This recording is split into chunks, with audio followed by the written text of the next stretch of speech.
अस्सलाम वालेकुम नाज़रीन, आप देख रहे हैं प्रोग्राम सिटी 10। मैं हूं आपके साथ आपकी मेज़बान रमशा कमल। मेरा आपका साथ होगा 10 बजे से लेकर 12 बजे तक।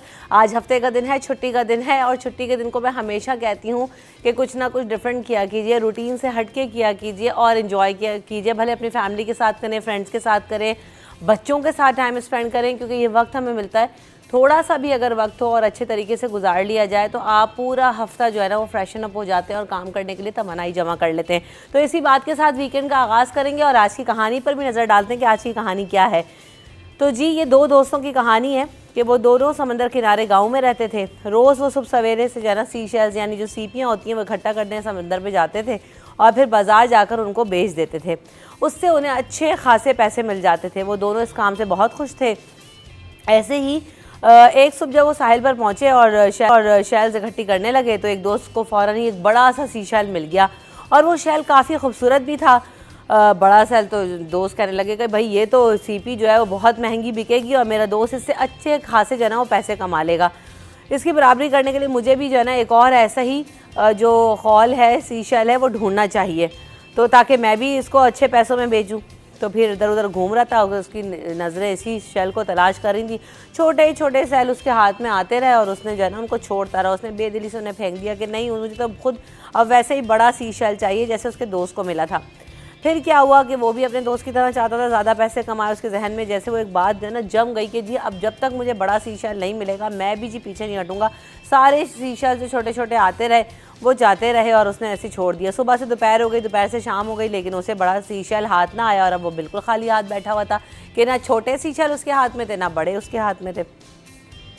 अब हुआ ये कि जब उसका जो छोटे वाले सी शैल लेकर वो उसका जो दोस्त था छोटे बड़े सी शैल लेकर वो पहुंचा, तो घर जाते वक्त जो पहला दोस्त था उसने अपने सारे सी शैल्स बेच दिए और वो शैल उसको मिले तकरीबन 500 रुपये के और छोटे वाले जो शैल थे वो उसको मिले 1500 रुपये के।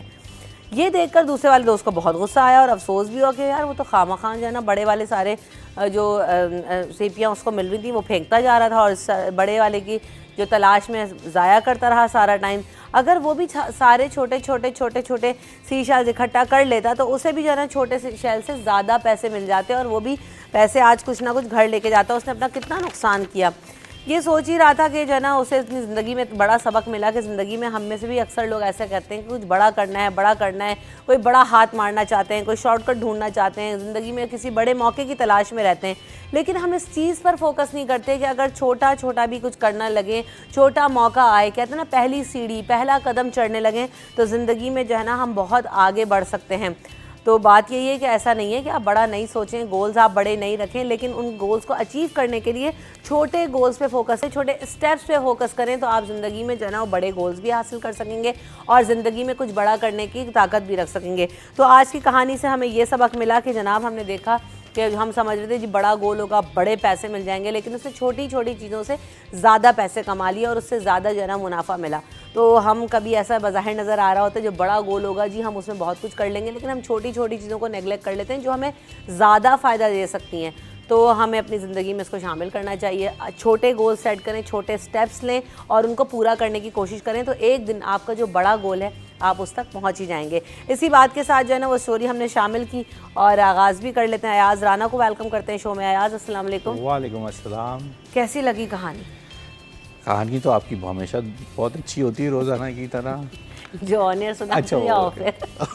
ऑफ एयर वाली दोनों कहानियाँ अच्छी हैं। आपको तो दोनों कहानियों में माहिर हूं ना मैं सुनाने में। बात है, ये तो बात आपकी बिल्कुल सही है कि कहानियों में तो आप मास्टर हैं, जब भी तो आप एंकर की सीट पे मैं यहाँ पे बैठी हूँ। हाँ बिल्कुल ऐसे ही ऑन एयर है हम लोग। ओके अच्छा जी जनाब, तो हम मज़ीद भी गुफ्तगू करेंगे, लेकिन कराची से मुताल्लिक एक और ख़बर ये भी है कि कराची में मौसम हमने देखा है कि गुज़िश्ता तकरीबन 10-15 दिन हो चुके हैं, गर्मी बहुत ज़्यादा है और हीट वेव का भी ख़दशा है। गाइडलाइंस जारी कर दी गई हैं और ये कहा गया है कि महकमा मुमकिन मौसमियाती तब्दीलियों की पेश नज़र जो है वो पेशगी इक़दाम कर लिए जाएँ। हीट वेव जब आता है तो बहुत ज़्यादा लोगों को मुश्किल होती है। जो रोज़ाना बाहर जाने वाले होते हैं वो बीमार हो जाते हैं, मुख्तलिफ़ कंडीशंस का शिकार हो जाते हैं, तो वो अपने एहतियात करें। और धूप में जो लोग मजदूरी कर रहे हैं, वो जो बार बार जा रहे हैं आ रहे हैं, उनको भी जो है ना वो अपना ख्याल रखने की ज़रूरत है। तो हीट वेव आ सकती है, ख्याल रखें, पानी का इस्तेमाल करें, छतरियों का इस्तेमाल करें, अपने सर को जैसे हम फुटेज में भी देख रहे हैं कवर करके रखें, दुपट्टे से, किसी मफलर से, किसी रुमाल से, और ज़्यादा से ज़्यादा कोशिश करें कि बाहर जो भी काम है चाव में निपटाने की कोशिश करें और गैर ज़रूरी तौर पर घरों से बाहर ना निकलें। इसके अलावा हुकूमत सिंध की जानिब से सूबे भर के लिए नए माली साल में मज़ीद जो है वो बसें लाने का फैसला किया गया है। सिंध के सीनियर वज़ीर शर्जील इनाम मेमन की ज़ेर सदारत ये कहा गया है कि इजलास हुआ और उसमें कहा है कि मज़ीद बसें लेकर आएंगी और चेयरमैन बिलावल भुट्टो जरदारी साहब ने हिदायत भी जारी की है कि सखरता लाड़काना और सखरता खैरपुर भी पीपल्स बस सर्विस को शुरू किया जाए। तो ये भी कहा गया है कि जो 8 बस टर्मिनल्स हैं उनका तामीराती काम मुकम्मल होने के हवाले से भी सीनियर वज़रा को हिदायत जारी की गई है, ब्रीफिंग्स दी गई हैं और ये कहा है कि 8 बस टर्मिनल्स पर काम मुकम्मल हो चुका है और जून तक ये फ़ाल भी हो जाएंगे। इसके अलावा कराची वालों के लिए एक और अच्छी खबर ये है कि अब जो डोमिसाइल बनवाया जाएगा वो जी घर पे मिल जाएगा। 2 हफ्ते बाद डीसी ऑफिस से मिलने के बजाय 2 दिन में आपका जो डोमिसाइल है वो घर पे पहुंच जाएगा और कमिश्नर कराची ने डोमिसाइल के इजरा को ऑनलाइन करने पर भी जो है वो गौर कर रहे हैं और उन्होंने कहा है कि वादा है कि हम इस पर भी जल्द काम करेंगे और तजवीज़ को ज़ेर गौर लेकर आएंगे। इसके अलावा कोरंगी में डोमिसाइल के इजरा के लिए डिजिटल डेस्क भी कायम कर दी गई है और फ़ीस जमा कराने के लिए काउंटर्स भी अलग अलग कर दी गई हैं। तो ओवरऑल जो है वो प्रोसेसिंग को खासा आसान किया गया है और सबसे बड़ी बात कि इसकी वजह से रश बहुत हो जाता है कि कलेक्शन के लिए अलग लोग आ रहे होते हैं, जमा कराने के लिए अलग लोग आ रहे होते हैं दस्तावेज़ात के साथ। तो ये अच्छा है कि कम से कम डिलीवरी घर पर ही हो जाएगी और वो भी 2 दिन के अंदर। इसके अलावा एक और चीज़ हमें नज़र आ रही है कि जो नशे की लत में मुब्तला कम उम्र कैदी हैं उनको मुआशरे का दोबारा कारामद शहरी बनाने का फ़ैसला किया गया और जी IG जेल की यूनाइटेड नेशंस ऑफिस में ऑन ड्रग एंड क्राइम की टीम से मुलाकात हुई है। उस मुलाकात में कहा गया है कि जो मुलाकात में बीमारियों से बचाव और रोकथाम के लिए भी मिलकर काम करने के लिए गौर किया जाएगा। इसके अलावा जो कैदी हैं जो नशे में कम उम्र हैं उनको आगाही सेशंस दिए जाएंगे, उनकी ज़िंदगी को बेहतर बनाने के लिए जेल हुकाम को भी तरबियत दी जाएगी और इन कैदियों को भी तरबियत दी जाएगी, सेशंस किए जाएंगे और ज़िंदगी के दोबारा जो है वो डगर पर लाया जाएगा। इसके अलावा सिंध हाई कोर्ट ने सूबे के 32 अजला में पब्लिक टॉयलेट्स कायम करने का हुक्म दे दिया है और ये कहा गया है कि जो पब्लिक टॉयलेट्स की मौजूदा सूरत हाल है, मकाम है और काबिल इस्तेमाल होने से मुतालिक जो तफसील है वो सारी तलब कर ली। अदालत ने सिंध हाई कोर्ट ने सूबे भर में डिवीज़न की सतह पर पब्लिक टॉयलेट्स कमेटीज़ बनाने का भी हुक्म दिया है। इसके अलावा मेयर कराची बैरिस्टर मुर्तज़ा वहाब साहब ने भी शहर में अवामी मकामात पर टॉयलेट्स बनाने का इंदिया दिया है और तमाम टॉयलेट्स की हालत अच्छी होनी चाहिए, मुर्तज़ा वहाब साहब का ऐसा कहना है और उन्होंने कहा है कि अवामी मकामात पर भी इस सहूलत का फौदान नज़र आ रहा है। तो जो शहर के मुख्तलिफ पार्क्स हैं और जो घूमने की जगह हैं वहाँ पर भी टॉयलेट्स बनाए जाएंगे और उनको उनकी बेहतर हालत में लेकर आया जाएगा। इसके अलावा जी कराची की आर्ट गैलरी में नुमाइश भी सजने को तैयार है और जो 17 मई से लेकर 25 मई तक ये आर्ट्स और पेंटिंग्स की जो है हमें नुमाइश नज़र आएगी और ये कराची की आर्ट सीन गैलरी है जहाँ पर हम देखते हैं मुख्तलिफ गैलरीज़ में लोग अपने जो फ़न पारे हैं उनको लेके जाते हैं और दिखाते हैं। तो कराची की एक हैपनिंग ये भी है जो आपसे कहा शेयर करें। इसके अलावा एक और ख़बर ये भी है कि सिविल अस्पताल कराची में कैंसर की जो अद्वियात हैं उसकी किल्लत पैदा हो गई है और दूर दराज इलाके से आने वाले जो मरीज़ हैं उनमें उनकी केसेस में इजाफा भी हो रहा है और महंगी अद्वियात बाहर से ख़रीदने पर वो मजबूर हैं। तो क्या वजह है इसके पीछे ये भी जानने की कोशिश करेंगे। तो हम आज खुर्शीद भाई को भी वेलकम करते हैं शो में। अस्सलाम वालेकुम खुर्शीद साहब, कैसे हैं? अल्हम्दुलिल्लाह ऑल गुड। आप सुनाएं कैसे हैं? जी अल्लाह का शुक्र है, अल्हम्दुलिल्लाह। अल्लाह का एहसान है। भाई हालात तो ये हैं कि अभी गर्मी की शिद्दत में बहुत ज़्यादा इजाफा होने जा रहा है। हीट वेव अलर्ट जारी कर दिया गया है और ये शहरी इदारों को भी इस हवाले से हिदायत जारी कर दी गई है। अभी 8 बजे हम घर से निकलते हैं, इतनी गर्मी होती है कि वाकई ऐसा लग रहा था कि बहुत ज़्यादा टाइम हो गया धूप। देखें, सूरज का तो काम है वो तपिश देना। हाँ जी। और जो मौसम है जिसका मौसम होगा वो उस मौसम में वो चीज़ महसूस होगी। सर्दी में सर्दी महसूस होगी और बाहर के मौसम में बाहर महसूस होगी। तो इस और गर्मी का मौसम, इसमें भी अल्लाह ने बड़े फ़ायदे रखे हैं ना। तो अगर गर्मी तेज़ नहीं होगी, धूप तेज़ नहीं पड़ेगी तो चावल नहीं बनेगा। तो हर मौसम के अल्लाह ताला ने एक अलग अलग जो है वो फ़वाइद रखे हैं और ज़ाहिर है उसके फिर नुकसानात भी हैं। और दूसरा ये कि जो तपिश हम महसूस कर रहे हैं उसकी बड़ी वजह यह है कि लोगों ने अब जो है वो दरख्त लगाना छोड़ दिए हैं। उसकी वजह से भी जो है वो हमें खासी गर्मी महसूस होती है कि ऑक्सीजन हमें नहीं मिल रही होती सही तरीके से और कॉर्पोरेट्स की जो दरख्त हैं वो लगाए हुए हैं। तो उसकी वजह से भी प्रॉब्लम तो होती है। तो जो ऑक्सीजन की मिकदार हमें मिलनी चाहिए वो नहीं मिल पाती और ये एक बड़ी वजह। और दूसरी बात है कि आपने बड़ी अच्छी बात भी कही कि जिन मुल्कों में चारों मौसम नहीं है उनसे आप इसकी कदर पूछें कि जी सर्दी अगर ज़्यादा टाइम रहती है, गर्मी बहुत थोड़े अर्से के लोग कम आती है तो वो लोग तो तरस जाते हैं धूप और गर्मी के लिए। तो ऐसे ही है। आपको क्या हुआ कि वो इतना अफसरदा बैठे हुए हैं? अब मैं इसलिए अफसरदा हूँ कि इसके अंदर हमारा कोई हाथ नहीं है ना, हम कुछ कर नहीं सकते। अब हाँ, हैपनिंग है जो डिस्कस कर रहे हैं, अब आप मसला ये है सैड कि क्यों हो रहे? सैड यूँ कि वाकई में बहुत गर्मी है। आप सुबह की बात कर रही हैं, ज़रा 11 बजे रात को भी ज़रा हवा चेक करें, बिल्कुल बंद है, बिल्कुल बंद है। बहुत ज़्यादा। कराची मशहूर था, शामें जो थी वो ठंडी होती थी, समंदरी हवाएं चलती थी। ये एक मसला है जो हम देख रहे हैं काफ़ी अरसे से आया है कि जो समंदरी हवाओं का बंद होना, ये एक नई लहर जिसको हम हीट वेव्स की जिसकी हमने बात करी थी, लोग हीट स्ट्रोक तो हम सुनते रहे, फिर हीट वेव्स आनी शुरू हो गई इस शहर के अंदर। वो एक क्लाइमेट चेंज जिसको हमने कहा, उसका असर पाकिस्तान में कराची पे भी आया, क्योंकि हमारा शहर जो हम बोलते हैं कि इस वक्त क्लाइमेट डिज़ास्टर करने के अंदर सबसे 0.5% 8% के करीब है, और हम उससे ज़्यादा जो है हम तापकारी का और उस चीज़ों का शिकार हो रहे हैं। तो ये इस वजह से ये है कि अब हम कुछ कर नहीं सकते, लेकिन मई में जाहिर बात है गर्मी का सीज़न है, मई में ऐसे ही मौसम एक्सपेक्ट करते हैं, लेकिन समुद्री हवाएं चलनी चाहिए। हैं आवाम को कि जी आप लोग एहतियात ज़रूर करें, अपने सेहत का ख्याल ज़रूर रखें। हीट वेव आ रही है, नेचुरल चीज़ें हैं, अल्लाह ताला की तरफ से हैं, लेकिन अल्लाह ताला ने हर चीज़ का तोड़ भेजा है। जैसे अभी तरबूज आ रहा है, खरबूजा आ रहा है, सरदा गर्मा सारे हाइड्रेटिंग फ्रूट्स हैं, आप उनका इस्तेमाल करें। खीरा आ रहा है, उसका इस्तेमाल करें। पानी की बोतल में खीरा, लेमन डाल दें, पुदीना डाल दें, वो पानी पिएं, तो ये आपको हाइड्रेट रखेगा और आपको गर्मी से भी बचाएगा। नींबू पानी का हम कहते हैं ना कि इस्तेमाल करें। तो ये सारी चीज़ें अभी अवेलेबल हैं, बहुत सस्ती अवेलेबल हैं इस वक्त, तो तवातुर से बहुत ज़्यादा मकदार में आ रही है। देखिए एहतियात से खाएं, वो भी एक हैज़ा और डायरिया का सबब बन जाते हैं अगर इनका। वो पसंद नहीं है ना लोगों को, ऑक्सीडाइज कर देते हैं जी, फ्रिजों में ऐसे ही रख देते हैं जी, पुराना करके खाते हैं। थोड़ा लें और थोड़ा ORS का इस्तेमाल कर बढ़ा लें, जो ख़ास सबसे ज़्यादा नमकियात आपके जिस्म की जो कम होती है उसको दूर करने के लिए अपने साथ जो धूप में घूमने वाले हैं वो कम से कम, खासकर हमारे जैसे लोग जो फील्ड में घूमते हैं, तो ORS की पैकेट अपने साथ रखें और उसको पानी में मिला के पीते रहें अगर जिस वक्त ज़्यादा पसीना आए, क्योंकि वो डिहाइड्रेट हो गए तो बड़ा मुश्किल हो जाएगा। सही। अच्छा जी, शर्जील नाम मेमन साहब कहते हैं कि जी और बसेस लेकर आएंगे नवा माली साल में और इजाफा किया जाएगा, पीपल्स बस सर्विस को और एक्सपेंड भी करेंगे, सखर लाड़काना भी जो है ना वो पीपल्स बस सर्विस का आगाज़ किया जाएगा। तो आपकी नज़र में कैसा ये फैसला नज़र आ रहा है? देखिए, ये तो सिंध हुकूमत का एक बड़ा काबिल तहसीन अमल है कि जिसकी जितनी तारीफ़ की जाए कम है। जो बहुत पहले शुरू हो जाना चाहिए था वो बहुत बाद में हुआ, लेकिन अच्छा हो गया। देर आयत दुरुस्त आयत, वो एक मशहूर फ़िक्रा है कि देर आयत दुरुस्त आयत। हाँ जी, तो अब देर से आए लेकिन ठीक आए, और सिंध में इसकी अशद ज़रूरत थी, क्योंकि जो पब्लिक जो ट्रांसपोर्ट थी उसका तो बहुत बुरा हाल था। उसमें एक तो शहरी जो सफ़र करते थे वो गैर महफूज थे, फिर सीटें का अनकम्फर्टेबल थी, फिर ख़वातीन का अलग पोर्शन बनाया हुआ था, लेकिन उसमें वो जो हमारी ख़वातीन थी वो भी अनकम्फर्टेबल महसूस करती थी, और उसमें जो तालिबात सफ़र करती थी कॉलेज यूनिवर्सिटी जाने के लिए उनको भी मुश्किलात का सामना करना पड़ता था। और अब ये जो पीपल्स बस सर्विस के नाम से जो सर्विस शुरू की है सिंध हुकूमत ने, ये बड़ा एहसन कदम है, और जो सिंध के दीगर, कराची समेत सिंध के जो दीगर शहर हैं वहाँ पर भी शुरू करने का जो फ़ैसला किया, ये भी इसको शहरी बड़ी खुशाइन उसको करार दे रहे हैं कि यार ये कम से कम एक सिंध हुकूमत की तरफ से एक ट्रांसपोर्ट की तो अच्छी सहूलत हमें मैसर होगी। और मेरे ख्याल से हैदराबाद वगैरह में तो ये रेड जी, हैदराबाद में मिरपुर खास में तो शुरू हो चुकी है।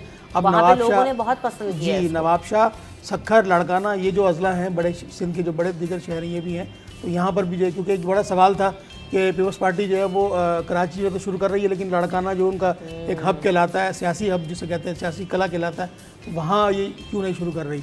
तो पीपल्स बस सर्विस का ये जो शुरू होना जो है वो सिंध के शहरों के लिए बड़ी खुशखबरी का बायस है। जी अयाज, आपको प्यास एक गिलास की है और मैं आपके मुंह में बूंद बूंद करके पानी डालूं, क्या प्यास बुझ जाएगी इतनी जल्दी? लेकिन कम से कम तस्कीन होना शुरू हो जाएगी। तो भाई कब? हर हफ्ते में हम सुनते हैं कि बसें आ रही हैं, भाई ला के दे दें आपको। तो नहीं है ना, अब ऐसा तो नहीं है कि अब इससे डिनाई तो नहीं। 15 बसें 20 बसें हमें ज़रूरत, आप जो बसें लाएं उनको शाम में आपने कभी ज़रा निकल के 6 बजे उन बसों में लोगों का ज़रा फाउल तो देखें। देखा है, बहुत रश होता है उसमें। ये मौसम के अंदर उनके लिए ये नेमत बस है भाई। आप पहले एक किसी की तो भूख मिटा देना, सबकी आप भूख एक साथ मिटाने निकल के कम से कम एक शहर की आप टारगेटेड काम कर लें। आप एक रूट को इतनी बसों की ज़रूरत है, वो रूट ही पूरा कर दें। फिर एक रूट अगर आप कराची के बाद फिर आप लाड़काना का जो रूट है, आप छोटा शहर है ना, आप चलें हमें नहीं दें, आप पहले लाड़काना पूरा कर दें, आप हैदराबाद पूरा कर दें, आप सक्खर पूरा कर दें, उसके बाद कराची की प्यास बुझा देना। हम इतने सालों से जहाँ इंतज़ार किया, हम एक दफ़ा और इंतज़ार कर देंगे, लेकिन एक साथ तो कर दें। आप शाम में लोग वही बकरियों की तरह एक के ऊपर एक उन बसों में लोग चढ़े हुए शाम में, आपने देखा है ये कभी? रश तो बहुत है, ये बात तो ज़रूरत जितनी है, आपको प्यास एक गिलास की है, एक बूंद आपके मुंह में पानी डाला जा रहा है, उसके बाद भी कर रहे हैं। ये नहीं कह रहा कि मैं तनकीद करने नहीं बैठा, लेकिन मुझे हंसी इस बात पे है कि 10 बसें आ रही हैं, 20 बसें आ रही हैं, 25 बसें आ रही हैं। भाई क्या मजाक है शहर के साथ। कब तक आप हम लोग यही हर हफ्ते में आप कितनी दफ़ा ये वाली खबर को आप महीने में कितनी दफ़ा ट्रीट करती हैं या कई बात दफ़ा करती हैं? बात हो गई है हमारी इस बारे में। तो फिर हम क्या इसके ऊपर और क्या बोलेंगे? ये बोली जी बहुत अच्छा इकदाम है, 10 बसें आ रही हैं, 15 बसें आ रही हैं, बहुत अच्छा इकदाम। कितनी 10 बसें वो, उसके बाद आप देखें तो सही ये शहर किस तरह बेहंगम है, इसके अंदर कितनी ज़रूरत है। आप 5000 बसें एक साथ आ रही हूँ तो मैं बोलूँ खड़े होकर तालियां भी बजाऊँ, रोड पे खड़े होकर सलूट भी मारूँ इनको। आप बोल देते मैं 25 बसें ला रहा हूँ और पत्नी इतने धड़ल्ले और इतने उस वक्सूस से आके बोलते हो, उनको खुद भी शर्म नहीं आती कि किस शहर के लिए वो 15-20 बसों की बातें इतनी है कि लोग कहते हैं यार कुछ भी हो रहा है हमारे लिए तो बेहतरी हो रही है, चले इतने से ही गुजारा कर लेते हैं। असल बात यह है कि हमें इतना तरसा दिया गया है जी वसाइल की वजह से और मसाइल के पीछे कि जी थोड़ा भी हो रहा है तो हम कहते हैं यार चलें बेहतर हुआ, आवाम को सहूलत मिलेगी। असल मुद्दा ये है, अयाज आपकी बात बजा है बिल्कुल, लेकिन हम इसलिए अप्रिशिएट करते हैं कि चलें कम से कम कुछ तो बेहतर हुआ, कम से कम कोई तो बेहतरी आएगी। तो बस ये वाली बात है कि थोड़ा सा कोई तो बेहतरी आते आते वो बेचारी जो पहले 10 आई थी ना, वो बेड़ा गर्क हो जाती है, वो फिर वो 10 उसी की जगह पे शुरू हो जाती है। भाई ये तो बहुत बेहतर है, इनको लेकिन आप ओवरलोडेड तो चलाएंगे तो उस पर असर तो आएगा ना। ये बात आपकी वजह है। मुझे ब्रेक ले लेते हैं, ब्रेक के बाद वापस आते हैं।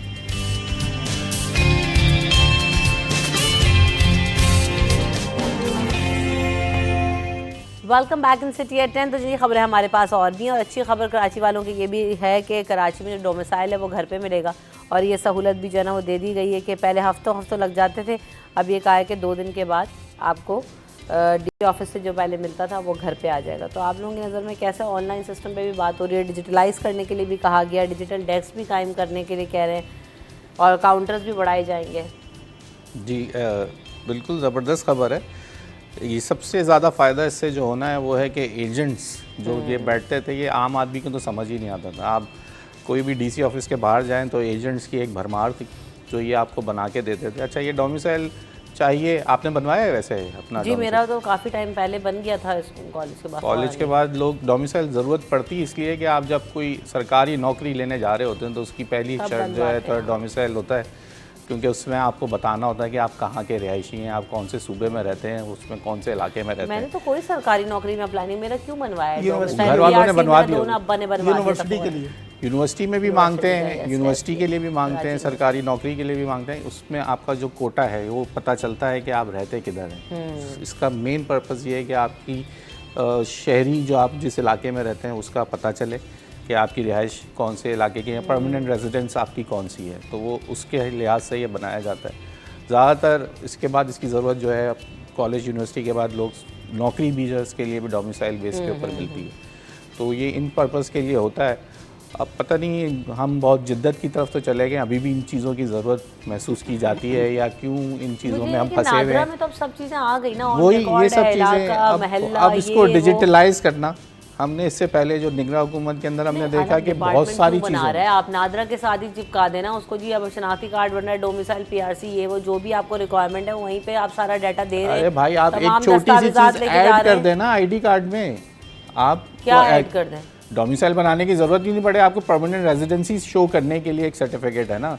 जब आप आईडी कार्ड बनाने जाते हैं तो क्या इतनी आसानी से नादरा में आपका आईडी कार्ड बन जाता है? नहीं, तो उसमें 1000 सवाल करता है वो आपसे, 1000 चीज़ें प्रोवाइड करने को कहता है वो आपको। यही मैं कह रही हूँ, आप अपना आईडी कार्ड भी उठाकर देखें तो उसमें एक आर्जी पता है, एक मुस्तकिल पता है। बिल्कुल ऐसे ही है। तो आप जो मुस्तकिल पता है, जो आपका डोमिसाइल का प्रोसेस है, मुस्तकिल पते में आप उसी चीज़ को डालें ना जो आपका परमानेंट रेजिडेंट। भला वजह कॉम्प्लिकेटेड ना लोग बेरोजगारी बहुत है ना, एजेंट ने भी तो काम करना है, आपकी जेब से पैसे भी तो निकालने हैं, लोगों को थोड़ा परेशान भी करना है, थोड़ा सा लोगों को अटका के भी रखना है, बहुत सारे अडल्ट्स पैदा करने हैं ताकि हर कोई हर जगह पे ना पहुंच जाए ना। मसला है दुनिया भी ये डिजिटल डेस्क बना रही है, ये बना रहे दुनिया जी। वन स्मार्ट कार्ड जो हम भी उसको नाम तो हमने स्मार्ट कार्ड दे दिया, लेकिन स्मार्ट कार्ड का कॉन्सेप्ट यही था कि उस चिप के थ्रू सारी मालूमात आपकी वहाँ पर अवेलेबल होगी। अब उसमें डोमिसाइल, पीआरसी, फलाना, बायोमेट्रिक और ये और वो की अलग अलग ज़रूरत ही नहीं पड़ेगी। जी ऐसे ही है। तो थॉट तो यही थी, लेकिन हम उसको शायद अभी एग्जीक्यूट कर नहीं पाए, आराम से 2 रोज या कर भी दिया तो हमने इन चीज़ों को ऑब्सलीट नहीं किया, निकाला नहीं है अभी तक सिस्टम से इनको। 2 रोज़ कबल इसका इनोग्रेट हुआ है। कमिश्नर कराची ने इसको डिजिटल डेस्क जो कोरंगी में एक सिंबॉलिक बनाई है और उसका इफ्तिताह किया है, और उसके बाद फिर वो ऑपरेशनल हो गया। कल मैं उसको रिपोर्ट भी किया जाके और विज़िट भी किया। डिप्टी कमिश्नर जो कोरंगी हैं सैयद जवाद मुजफ्फर, उन्होंने हमसे बात की तो बताया कि एक 6 काउंटर बनाए और उस पर जो है वो शहरी आते हैं, जिस तरह नाजरा का शनाख्ती कार्ड बनता है, पहले जो है वो तस्वीर बनती है, उसके बाद फिर मुख्तलिफ काउंटर चेक्स होते हैं, और उसमें फिर ये चीज़ ये है कि जो दस्तावेज़ात हैं आपके, जो डॉक्यूमेंट्स होंगे, वो उसकी भी वो स्कैनिंग करके अपने पास एक जो है वो PDF फॉर्म में महफूज कर लेंगे। और जो एक माह लगता था पहले, 2 महीने लगते थे, फिर बाहर एजेंट बैठे थे, जिस तरह फयाज़ राना साहब ने बात की, और अब वो सारा सिस्टम जो है वो ख़त्म हो गया। एजेंट माफिया का जो सिस्टम था वो या कोरंगी से तो ख़त्म हो गया ना, क्योंकि अब डिजिटल प्रोसेस शुरू हो गया है। तो डिजिटल प्रोसेस शुरू होने में जो वक्त दरकार है वो 2 रोज़ लगेंगे। 2 रोज़ में आपका डोमिसाइल, PRC, PRD आपके घर पर मिल जाएगा आपको। और दूसरा जो उसकी फ़ीस थी, जो एजेंट लेते थे 3,000, 15,000 इस तरह लेते थे, उन्होंने उसकी फ़ीस रखी है 450 रुपये। तो 450 रुपये जो उसकी जो सरकारी फ़ीस है वो उन्होंने रखी है, और पूरा जो हिदायतनामा है वो उन्होंने आवेज़ा किया हुआ है सिंधी में, अंग्रेज़ी में, उर्दू में, कि भाई लोग जो है वो इसको देख के मतलूबा जो भी कागजात हैं वो साथ लेकर आएँ, वो मुंसलिक करें, और फिर उसका जो है वो डोमिसाइल वो बन जाएगा, बआसानी बन जाएगा, कोई रश नहीं था। और एक प्रॉपर तरीके से 4 से 6 काउंटर बने हुए हैं। कैश काउंटर अलग बनाया हुआ है, फ़ीस का काउंटर अलग है, तस्वीर का काउंटर अलग बनाया हुआ है, और जो स्कैनिंग डॉक्यूमेंट्स का काउंटर है वो उसका अलग बनाया हुआ है। तो एक शहरी जो भी जाता है वो बड़ी आसानी से 3-4 काउंटर से बग़ैर किसी उसके बिला झिझक जो है वो काम अपना करवा सकता है, और उसमें कोई एजेंट का उसमें अमल तक है ही नहीं। और इवन के कल एक शहरी से मैंने पूछा, मैंने कहा आपको कोई दिक्कत पेश आई? कि हाँ मुझे परेशानी हो रही थी कि क्या डॉक्यूमेंट्स है क्या। मैं DC साहब के पास चला गया तो वो खुद उठकर आए और उन्होंने मुझे बताया कि ये प्रोसेस है उसका। तो वो खुद भी ताउन कर रहे हैं सारे सिलसिले में। जो डिप्टी कमिश्नर हैं कोरंगी के सैयद जवाद मुजफ्फर, वो भी ताउन कर रहे हैं। और फिर ये सिंबॉलिक है। उसके बाद फिर कराची की जो दीगर अजला हैं उसमें भी ये सारा सिस्टम जो है वो इंटीग्रेट करके एक अम्ब्रेला के जरिए कराची को पूरे ले आएंगे, और फिर जो 7 अजला है उसमें भी ये डिजिटल काउंटर बना दिए। लेकिन मेरा तो सजेशन फिर यही है कि ठीक है आप डिजिटलाइज करें, डोमिसाइल PRC के प्रोसेस को आप करें, लेकिन खुदारा आप इन चीज़ों को जो है ना आप शनाख्ती कार्ड के साथ या स्मार्ट कार्ड के साथ इनको लिंक करें। जब वो शख्स कोई भी बनवाने जाए तो उसी वक्त उसकी सारी डॉक्यूमेंटेशन ले लें। डोमिसाइल PRC जो भी कार्ड आपने बनाना है, सफ़ा बनाना है, उस वक्त ही आप उनको बना के दे दें, या एक जगह पर रिकॉर्ड को ले आएँ, तो आपके लिए भी आसानी है और आवाम के लिए भी आसानी है। स्ट्रीमलाइन करने के बाद विंडो ऑपरेशन। एक बात बताऊँ ना, तो ये जो एजेंट माफिया है ना, इतनी चालाक और शातिर है। आप आज भी तो हुकूमत अगर फैसला लेगी तो एजेंट क्या करेंगे? आज भी पासपोर्ट ऑफिस के बाहर से एजेंट खत्म हो गए। अयास आपका कोई पेपर वर्क नहीं है, वो आपने हर की चीज जहालत की वजह डिजिटल से चल रहे हैं। नहीं, वो आपको अब बात किया है, वो अंदर बोलेंगे इतना रश है, हमारे पास सेटिंग है, हम आपको जल्दी लाइन से वो निकाल दें। मैं ये तो कह रहा हूँ कि लोगों को वो 7 लोग अंदर से मिले हुए होते हैं, वो कहते हैं हम आपको जल्दी लाइन से रश से बचा देंगे, आपको जल्दी पहुँचा देंगे, आपका काम जल्दी हो जाएगा, हम आपको लाइनों में खड़ा नहीं होना पड़ेगा। अब बात सारी ये है कि इसके अंदर हुकूमत के जो लोग जो इस इदारे, ये कितने दिन DC साहब उठ के खुद लोगों को समझाना शुरू करेंगे? ये भी तो बात है ना, ये कितने दिन चलेगा? अच्छा, उसमें अब डिजिटलाइजेशन करने के लिए खुर्शीद भाई, आज आपकी निगरान हुकूमत के अंदर आपने KDA किया है, मैंने तो वो बीट कभी करी भी नहीं है। वहाँ पे आपकी प्रोसेस के लिए, नक्शे पास करने के लिए डिजिटलाइजेशन की, बिल्कुल की, वो चल रही है? आज नहीं चल रही। लोगों की कंप्लेंट हमारे से पूछने के लिए आते हैं कि यार आबाद जाते हैं, ज़रा लोगों से ये तो पूछ के बताएं, क्या ये वो जो प्रोसेस शुरू किया गया था, ये गारंटी कौन देगा ये कितने दिन तक चलेगा? या आपका जो वो डिजिटल आपकी जो ऐप है, जो वो आप सिस्टम आपने डाला, वो कितने दिन तक कामयाब रहेगा? लोगों के रिकॉर्ड कब तक रहेंगे? और सबसे अहम चीज़ जो लोगों के अंदर इस वक्त तशवीश होती है कि हमारा ना सेफ़ है जो डिजिटलाइजेशन हो रही है, जिस पे आप अपने पास सारी चीज़ें रिकॉर्ड में आप डिजिटल रख रहे हैं, वो कितना ही सेफ़ है? क्योंकि जहां हम देखते हैं कि साइबर हमले हो रहे हैं, लोगों के रिकॉर्ड्स चले जाते हैं, हम कितना इसको चेक एंड बैलेंस में रखा हुआ है कि ये सेफ़ रहेगा? ये तशवीश लोगों में पाई जाती है। आप इन चीज़ों को क्लियर करें और इसको कंटिन्यूटी करें। मैं ये नहीं कह रहा ना करें, लेकिन कंटिन्यूटी भी तो रखें ना। आप एक चीज़ का आप सिंबॉलिक आप एक खबर दे देते हैं, उसके बाद 6 महीने बाद 3 महीने बाद वो कंटिन्यू नहीं होता, वो बंद हो जाता है सिस्टम। वो कहते हैं कुछ मसला आ गया, अभी मशीनें ख़राब हो गई, कंप्यूटर ख़राब हो गया, ये मसला आ गया, फंड नहीं मिला, वो नहीं मिला, दोबारा वो मैनुअल सिस्टम, वही सब चीज़ें वैसे चल रही है। इनकी बात ठीक है, मैं सेकंड करूँगा इनकी बात कि जो पूरा सिस्टम है आईटी के तौर पर इसको अगर उसको लिया जाए कि जो हमारा डेटा है, जो भी हमारा जो दस्तावेज़ात है वो महफूज होनी चाहिए, वो उसकी सिक्योरिटी महफूज होनी चाहिए। दूसरी बात ये, जो एजेंट्स हैं उनको मौका कब मिलता है, जब मैं बतौर शहरी जब जाता हूँ और मुझे मतलूबा मालूमात पूरी नहीं होती। तो कल मैंने 2 शहरियों से पूछा, मैंने कहा आपको पता कि क्या क्या डॉक्यूमेंट्स लगेंगे? यार मुझे नहीं पता। मैंने कहा ये पूरी हिदायतनामा लिखा हुआ, कहाँ लिखा हुआ है? मेरे सामने नज़र आ रहा है लिखा हुआ, आप इसको पढ़िए। इसको पढ़ने के बाद जो आपके पास डॉक्यूमेंट्स हैं सब लेकर आए।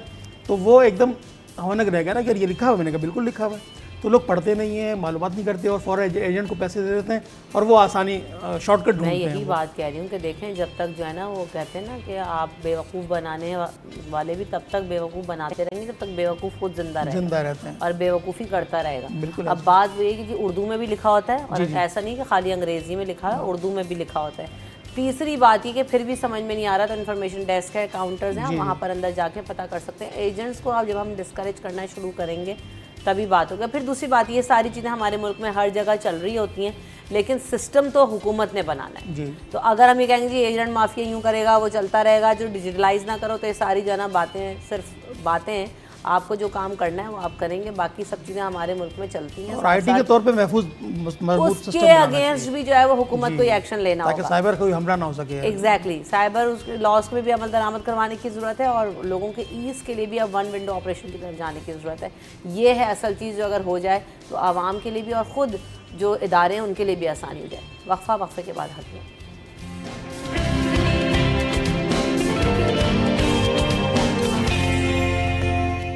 Welcome back in the show. अब हम बात करेंगे कि नशे की लत में जो मुब्तला कम उम्र कैदी हैं उनको हवाले से भी हमने देखा है कि आईजी जेल के United nation office on drug and crime की टीम से मुलाकात हुई है और उन्होंने ये कहा है कि जी कम उम्र कैदियों को नशे से रोकने के लिए सेशंस दिए जाएंगे और एड्स वगैरह के टेस्ट भी किए जाएंगे, इलाज भी करवाया जाएगा ताकि कुछ जो बीमारियां उनसे भी छुटकारा हो और दिमागी तौर पर भी जो है ना वो स्टेबिलिटी लाई जा सके।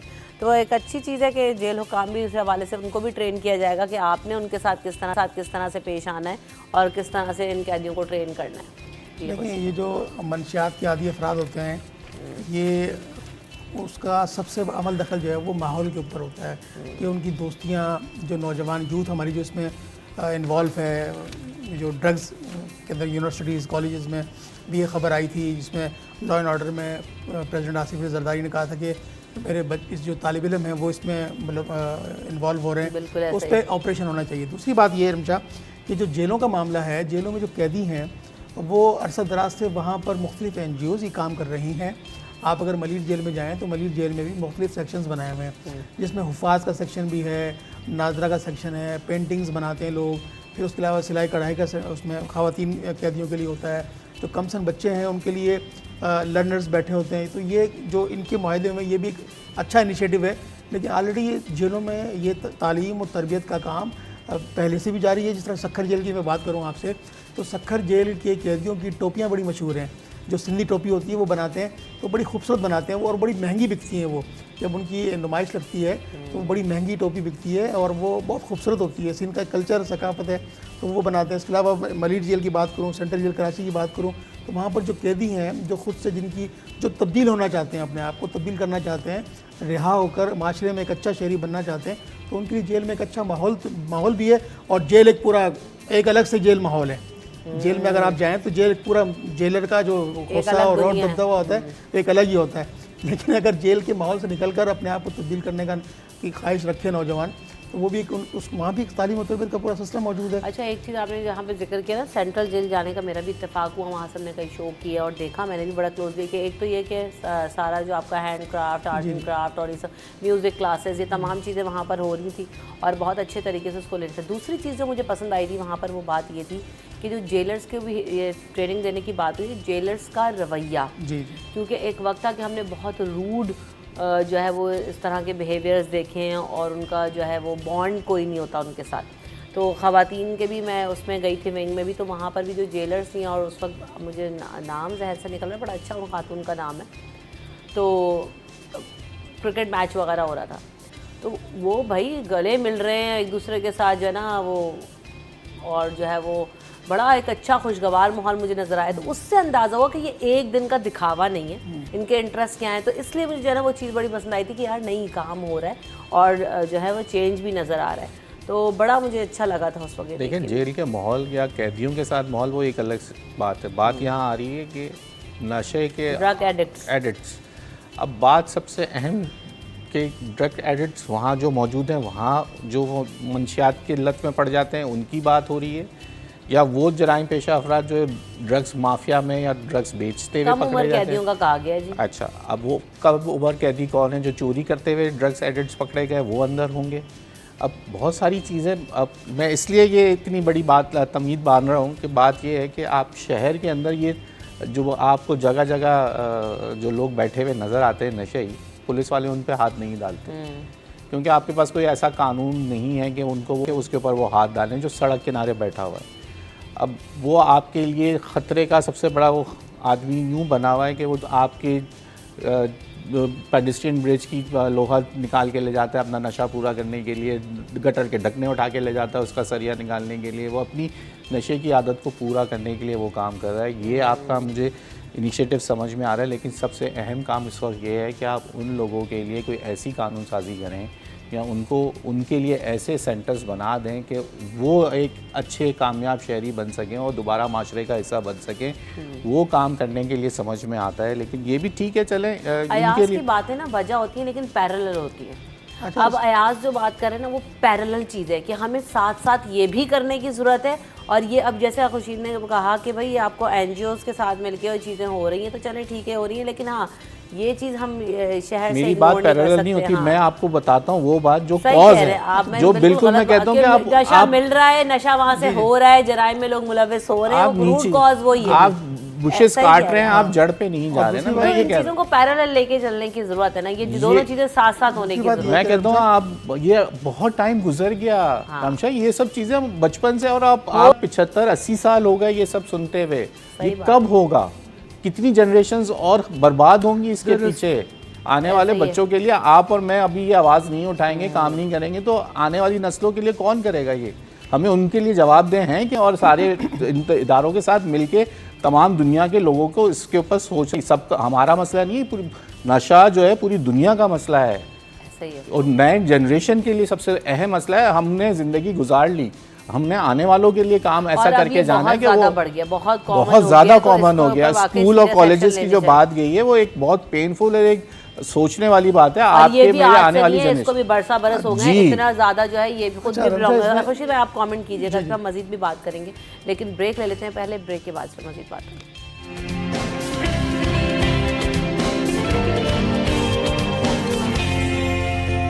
Welcome back in the show. बात हो रही है जनाब, हम ड्रग्स की बात कर रहे थे और रूट कॉजेज़ की हम बात करते थे। खुश भाई आप कुछ ऐड करना चाह रहे थे, कहें क्या कह रहे थे आप? मैं ये कहना चाह रहा था कि हम इस प्लेटफॉर्म से एक अवेयरनेस के लिए एक आगही एक पैगाम देना चाह रहा था कि जो बच्चे नौजवान ड्रग्स की लत में इन्वॉल्व हैं या उसके आदी हो चुके हैं, तो उसके लिए रिहेबिलिटेशन सेंटर मौजूद है जो किमाड़ी की तरफ है, ANF का, एंटी नार्कोटिक फोर्स का, और वो हॉस्पिटल है, वहाँ फ्री ऑफ कॉस्ट इलाज होता है। वहाँ उसको वो ले जाएं और उसकी ज़िंदगी बेहतर भी हो सकती है, उसकी वहाँ काउंसलिंग भी होती है, उसका इलाज भी होता है, और वो एक बाद में उस लत को छोड़कर जो है वो अच्छा शहरी बन सकता है, तो वहाँ भी ले जा। अच्छा, दूसरी बात ये कि आपने जहाँ पर इस बात का इशारा किया, तो जी खाली ये एक इदारा नहीं है, ऐसे बहुत सारे इदारे हैं जो कि काम कर रहे हैं। बात वही है कि हम इस चीज़ को सीरियस लें, पहले तो देखें, घर में पता ही नहीं होता जी कि बच्चा नशा कर, साइलेंट किलर। और आपको ये बात पता है कि आप जेल की जो बात करें, जेल के बहुत से ऐसे ऑपरेशंस ऑपरेट होते हैं कि ड्रग्स वहाँ से भी ऑपरेट हो रही है। एग्जैक्टली, वहाँ पे भी काम। अब वहाँ पे आपके जो मिलने वाले आ रहे हैं वो उनको ड्रग्स भी सप्लाई कर रहे हैं जो वहाँ पे नशे के आदी लोग हैं। इसके ऊपर भी काम करने की ज़रूरत है। ये भी एक काम है। ये जो आप इतनी अच्छी खबर हमें बना के ये लोग दिखा देते हैं, लेकिन जो आपकी बेसिक करने वाले काम हैं, जो माफियाज हैं, जो बड़े बड़े लोग हैं, वो तो ये भी तो खबरें आती हैं कि जेल से ऑपरेट हो रहे हैं। बिल्कुल ऐसा जो ही, बड़े गैंग्स पकड़े, जो बड़े शामिल हैं, जरा पुलिस वाले भी शामिल हैं, जेलर्स भी शामिल। बहुत सारी चीज़ें हम सब पे करने की ज़रूरत है ना। जब आप ऐसी खबर हमें ना दें, मेरा मतलब कहने का मकसद collaboration of the departments is very much needed. हमारे हमें खबर ऐसी दें कि जो माशरे के लिए इसी तरह बहुत सारे घुसपैठिए मुख्तलिफ इदारों में घुसे हुए होते हैं और वो इसी तरह हर इदारे को बदनाम करते हैं। मुख्तलिफ इदारों में घुसपैठिए मौजूद हैं, तो वो इसी तरह उस इदारे को बदनाम करते हैं, चाहे वो पुलिस का महकमा हो या कोई और महकमा हो। आप जेल को आप बहुत अच्छा बताने की कोशिश करते हैं ना कि आपकी जेल की जो माहौल है या एक अलग दुनिया है वो बहुत अच्छी है, उसमें लोगों को हम जो है एक अच्छा शहरी बना के निकाल रहे हैं, लेकिन ये भी तो वहीं से हो रहा है कि वहीं से गैंग्स निकल रहे हैं, वहीं से टारगेट किलर्स भी निकलते हैं। ये खबरें भी आती हैं कि वहाँ से टारगेट किलिंग हो रही है, लोग वहाँ से निकलते हैं, उनके पास मोबाइल फ़ोन मौजूद हैं, वो पूरा ऑपरेट कर रहे हैं सिस्टम। तो ये भी इसी जेलों से ही हुआ है, हमने शहर में ये बड़ी बड़ी खबरें सुनी हैं। तो ये कोई ऐसी मैं कोई नहीं अनोखी बात तो नहीं कर रहा। ये और तो ये हमारियाँ नहीं है, ये दुनिया भर के उसमें जाना वो ये सब चीज़ें होती हैं। हाँ अच्छे आप डेवलप कंट्रीज अरे तो भाई हम अपने मुल्क की बात करेंगे, हम अपने मुल्क की मिसाल ना दे दीजिएगा। लेकिन हाँ ये हमारी एशिया में ये मसाइल हैं, ठीक है। लेकिन अब बात वही है कि चलें कुछ बेहतर हुआ, लेकिन देन अगेन कोलैबोरेशन की इदारों में बहुत ज़्यादा ज़रूरत है। और रूट कॉज जो अयाज ने भी बात की, वहाँ तक पहुँचने की ज़रूरत है कि इसका खात्मा ही कर दें। आ जाते हैं अगली खबर पे। अगली खबर ये है कि जी 32 अजला में पब्लिक टॉयलेट्स तामीर करने। अब मुझे पता है आप जो है ना क्या सोच रहे होंगे, मैं वहाँ पहुँच गई हूँ अयाज जहाँ पे आप मेरा खबर पढ़ते में उधर पहुँच, तो दोनों खबरें साथ साथ हैं और इसलिए चिपकाई हैं कि आप देख लें इधर ऊपर नीचे। 32 अजला में पब्लिक टॉयलेट्स कायम करने का जो है वो हुक्म दिया है और mayor Karachi DG KDA MDA और पब्लिक टॉयलेट्स की तामीरात पाबंदी है और इसके हवाले से जो है ना वो जमा कराई जाए। और उन्होंने ये भी कहा है कि जो तमाम अभी भी जितने यहाँ पर मौजूद हैं पब्लिक टॉयलेट्स, उनकी तमाम तफसील बताई जाए, कहाँ कहाँ पर हैं, उनके अखराजात क्या हैं क्या नहीं हैं, काबिल इस्तेमाल हैं या नहीं हैं। तो इसी के बाद हमारे सामने नज़र आया है मेयर कराची बैरिस्टर मुर्तज़ा वहाब साहब ने भी कहा है कि अवामी मकामात पर पब्लिक टॉयलेट्स बना दिए जाएंगे और माजी में इस तरह के मामलात को संजीदा नहीं लिया गया। अवामी मकामात पर इस सहूलत का जो है फुकदान है। तमाम पार्क्स, चिड़ियाघर, सफारी पार्क, बाग इब्न कासिम और फेडरल हॉल वगैरह पर भी टॉयलेट्स बनाए जाएंगे। इतना सीरियस नहीं लिया गया। बात यह है मुर्तज़ा आप कह रहे हैं मुर्तज़ा माजी में इस्तेमाल। अच्छा आप कहाँ पहुँची? जहाँ मैं वहीं पहुंची कि जी कोर्ट में आ गया तो जी यहाँ पे हुक्म भी आ गया है ना, यही था जी, ऐसा ही है। वो मैंने पिछली बार वाला रिलेट कर लिया। ये कल खबर हाई कोर्ट से शुरू हुई, ठीक तो है, फौरन अपने आप को भी हाईलाइट कर ली। खैर ये सब अच्छा हाईलाइट यूं नहीं हुई, हाईलाइट कल ये हमने इसके ऊपर काफ़ी काम किया, हमारे चैनल ने बहुत काम किया। मैंने देखा इसके ऊपर कल पूरा काफी अच्छा चल रहा था सब कुछ। कल हर जगह वो जगहों पे जाके हमारे रिपोर्टर्स पहुंचे कि जहाँ पे ये हुआ करते थे, ये देखें पार्किंग स्टैंड बने हुए, रक्षा स्टैंड बने हुए, जो होते थे वो वहाँ पे सदर में तो दुकानें बन गई वहाँ पे। सबसे मज़े की बात आप ये देखें, पब्लिक टॉयलेट्स की जगह पे वो दुकानें तामीर हो गई हैं। ये तो इस शहर के साथ ये अच्छा सबसे अहम चीज़ है, ये बंद तो जाएंगे। मैं तो और एक आगे की स्टेप आप बोलती ना मैं बहुत एक नहीं, मैं अब आपसे आप और मैं इतने मौज़िब शहरी हैं कि वो टॉयलेट वैसे ही उस कंडीशन में रहेंगे। या आप अंडरपास या किसी पुल पे पेंट करें, उसके बाद देखें वो जो कहते हैं ना लाल रंग वो खुद कर देते हैं। लाल रंग करवाना हो तो कराची की शहरी अवाम को बोल देंगे भाई यहाँ से गुटखा खा के निकल जाना, लाल रंग वो खुद ही कर देंगे। वो वाला हिसाब है। आपको चीज़ें अगर बना के दे भी जाएं तो आप इतने इसके दर्द रखते हैं कि उसको वैसे ही मेंटेन कर सकें। नहीं बनाए, ज़रूरत है। मैं तो ये बोल रहा हूँ यहाँ तो सबसे अहम मसला है जिसका जहाँ दिल चाहता है वहाँ आदमी तो ये सोचता है कि बस ये पूरा शहर टॉयलेट है। उसके सर्विलेंस के लिए ये होता है, ठेका दे देते हैं 10-20 रुपए, 20 रुपए आपने देने हैं जी, और उसके बाद आप वॉशरूम जो है वो यूज़ कर सकते हैं।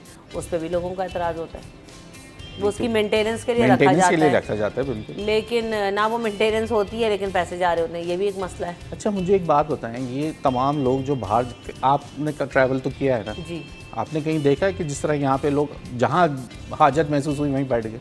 कहीं पूरी दुनिया में आपने कहीं ऐसा देखा है? चाहे टॉयलेट्स हैं या नहीं है, मैं ये बात नहीं, हर जगह तो टॉयलेट्स नहीं बने होंगे ना। यहाँ तो जिसको जब महसूस, अच्छा आपके पास आपका इस्लाम मस्जिदें होना, आपका तहारत का आपका एक बहुत बड़ा सब्जेक्ट है आपका। आप 5 वक्त नमाज के लिए आपके नमाज अजान होती है, वहाँ अगर रोड पे मौजूद नहीं है तो कम से कम मस्जिदों में तो वॉशरूम मौजूद है ना। लेकिन उसके बावजूद लोगों की इतनी गंदी आदत है हमारे शहरियों को कि मुझे नहीं समझ में आता कि क्या ये मसला है।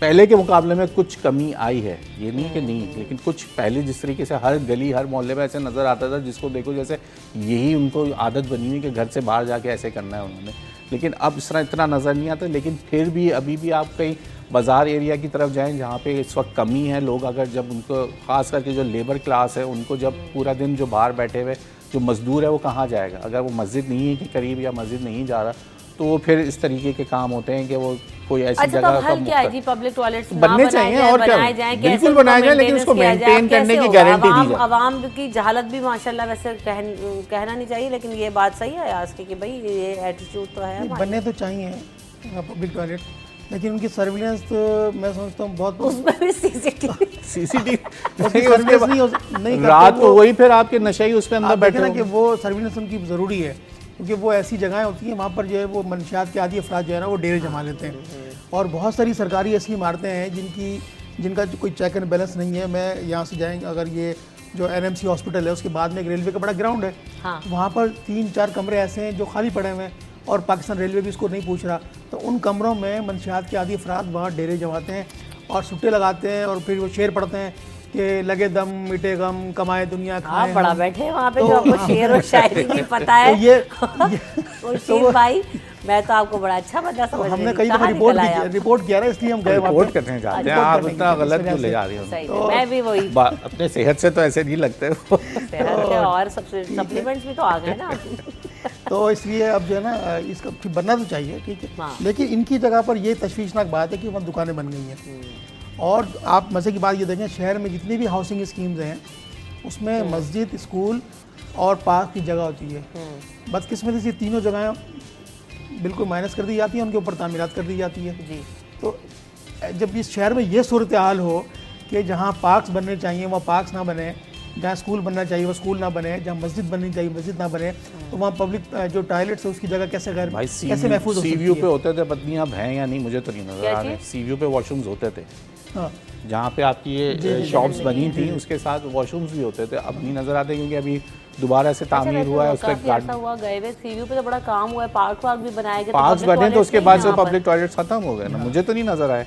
मैं तो पहले तो देखे हैं मैंने, इसी तरह बोर्ड बेसन पे होते थे, नहर ख़याम के ऊपर बने हुए थे, और वो यहाँ पे लकी स्टार पे तो दुकानें बन गई लकी हैं। स्टार पे दुकानें बन गई। जी जी, हैदरी मार्केट की पार्किंग में होते थे, लेकिन अब वो इतने माशाल्लाह ऐसे है कि वो अच्छा माशाल्लाह से पब्लिक टॉयलेट दूर से ही जो है वो उसकी खुशबू आ जाती, पता चल जाता है कि यहाँ पब्लिक टॉयलेट बस मौजूद चुप हो। हो जाए, बहुत शुक्रिया आप लोगों का।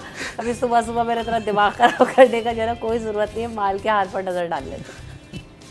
चलें अयाज, आप बताएंगे माल का हाल, दे मुझे दीजिए, नज़र जरा दूर- दिखाएं जरा। सब नज़र वज़र ठीक है, चश्मा मंगाऊं? यस, दिखाएं माल का हाल, दिखाएं भाई, बुरा हाल इन्होंने मेरे दिमाग का कर दिया। अच्छा जी, दो कैनेडियन शुरू क्या डॉलर। पढ़ ले? हाँ, कोई कुछ बड़ा है इसमें अभी तक? 205 कैनेडियन डॉलर है। इसके अलावा जो है जी सऊदी रियाल बढ़ चुका है जनाब, 74.25, 74 पॉइंट जो है ना वो 2 था। अब्बा को मैं कब से कह रही हूँ कि आप ले देखिए लीजिए, मैं सऊदी रियाल हमने महंगा हुए जा रहा है। हमने बैठे बैठे ये उस वक्त बोला था कि प्राइस अभी और बढ़ जाएगा। वो असल में हाँ, अब जो है हज ये के लिए हज के जाना लिए है, तो जितने अब दिन तैयारी करीब हो आते रही है। जाएंगे ये महराज भाई 1-1.5 ने ले रुपए लिए कि नहीं ले लिए सऊदी सुना रियाल? है, ले ली। अभी पूछते हैं उनसे जरा ना ब्रेक में जाके कि आपने सऊदी उनको भी रियाल- बोला था ले रहे हैं, उनको भी याद दिलाते रहे हम, लेकिन हाँ ऐसे ही, तो जो लोग जा रहे थे अब बढ़ना शुरू हो जाता है कि डिमांड बढ़ जाएगी। बहरहाल thank you so much Khurshid साहब, आपने वक्त दिया, यार साहब आपने वक्त दिया, आप दोनों का बहुत शुक्रिया। ब्रेक की तरफ बढ़ेंगे, ब्रेक के बाद हाजिर होंगे।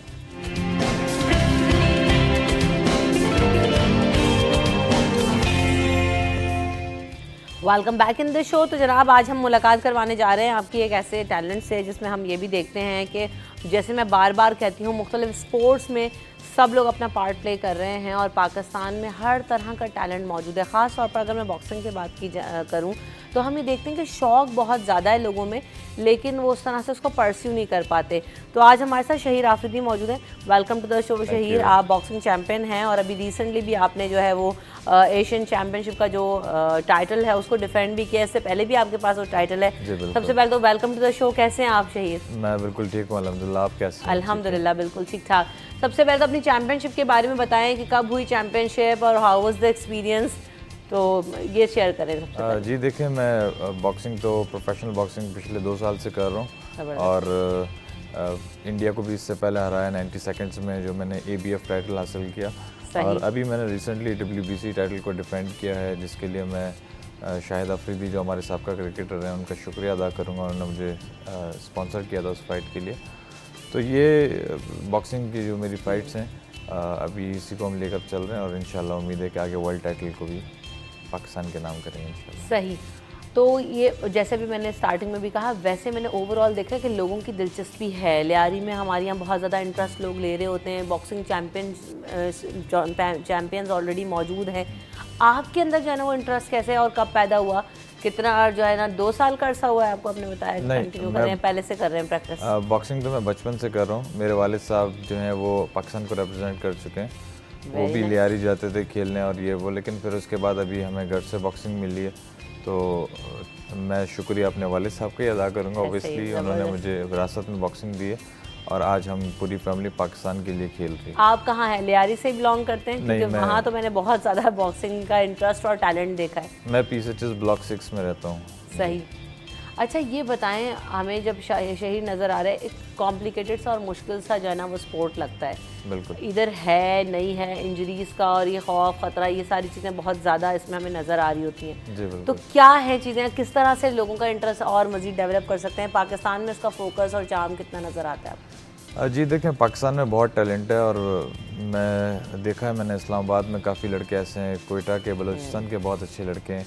और जब एक लड़का बचपन से बॉक्सिंग करता है, या लड़की हो या लड़का हो, कोई लड़कियां मैंने देखी हैं, हमारी एक फीमेल बॉक्सर है रोमा, वर्ल्ड में 33 नंबर तक आई, लेकिन obviously the lake of sponsorship, तो वो फिर ना सब उनका दिल टूट जाता है। देखें, जब वो बॉक्सिंग बचपन से कर रहा है तो ऑब्वियसली वो यूज्ड हो जाता है पंच खाते हुए, तो इन ज़ख्मों की वजह कोई वजह ही नहीं होती। बॉक्सर तो सब बर्दाश्त कर लेते हैं, लेकिन जहाँ बॉक्सर का दिल टूटता है वो स्पॉन्सरशिप होती है, सरकारी नौकरियां तंग करती हैं और ये सब, तो वो थोड़ा फाइनेंशियली जो है ना लड़के फिर इस चीज़ को छोड़कर अपनी फैमिली को दूसरे तरीके से सपोर्ट करते हैं, जॉब्स करते हैं, बॉक्सिंग छोड़ देते हैं।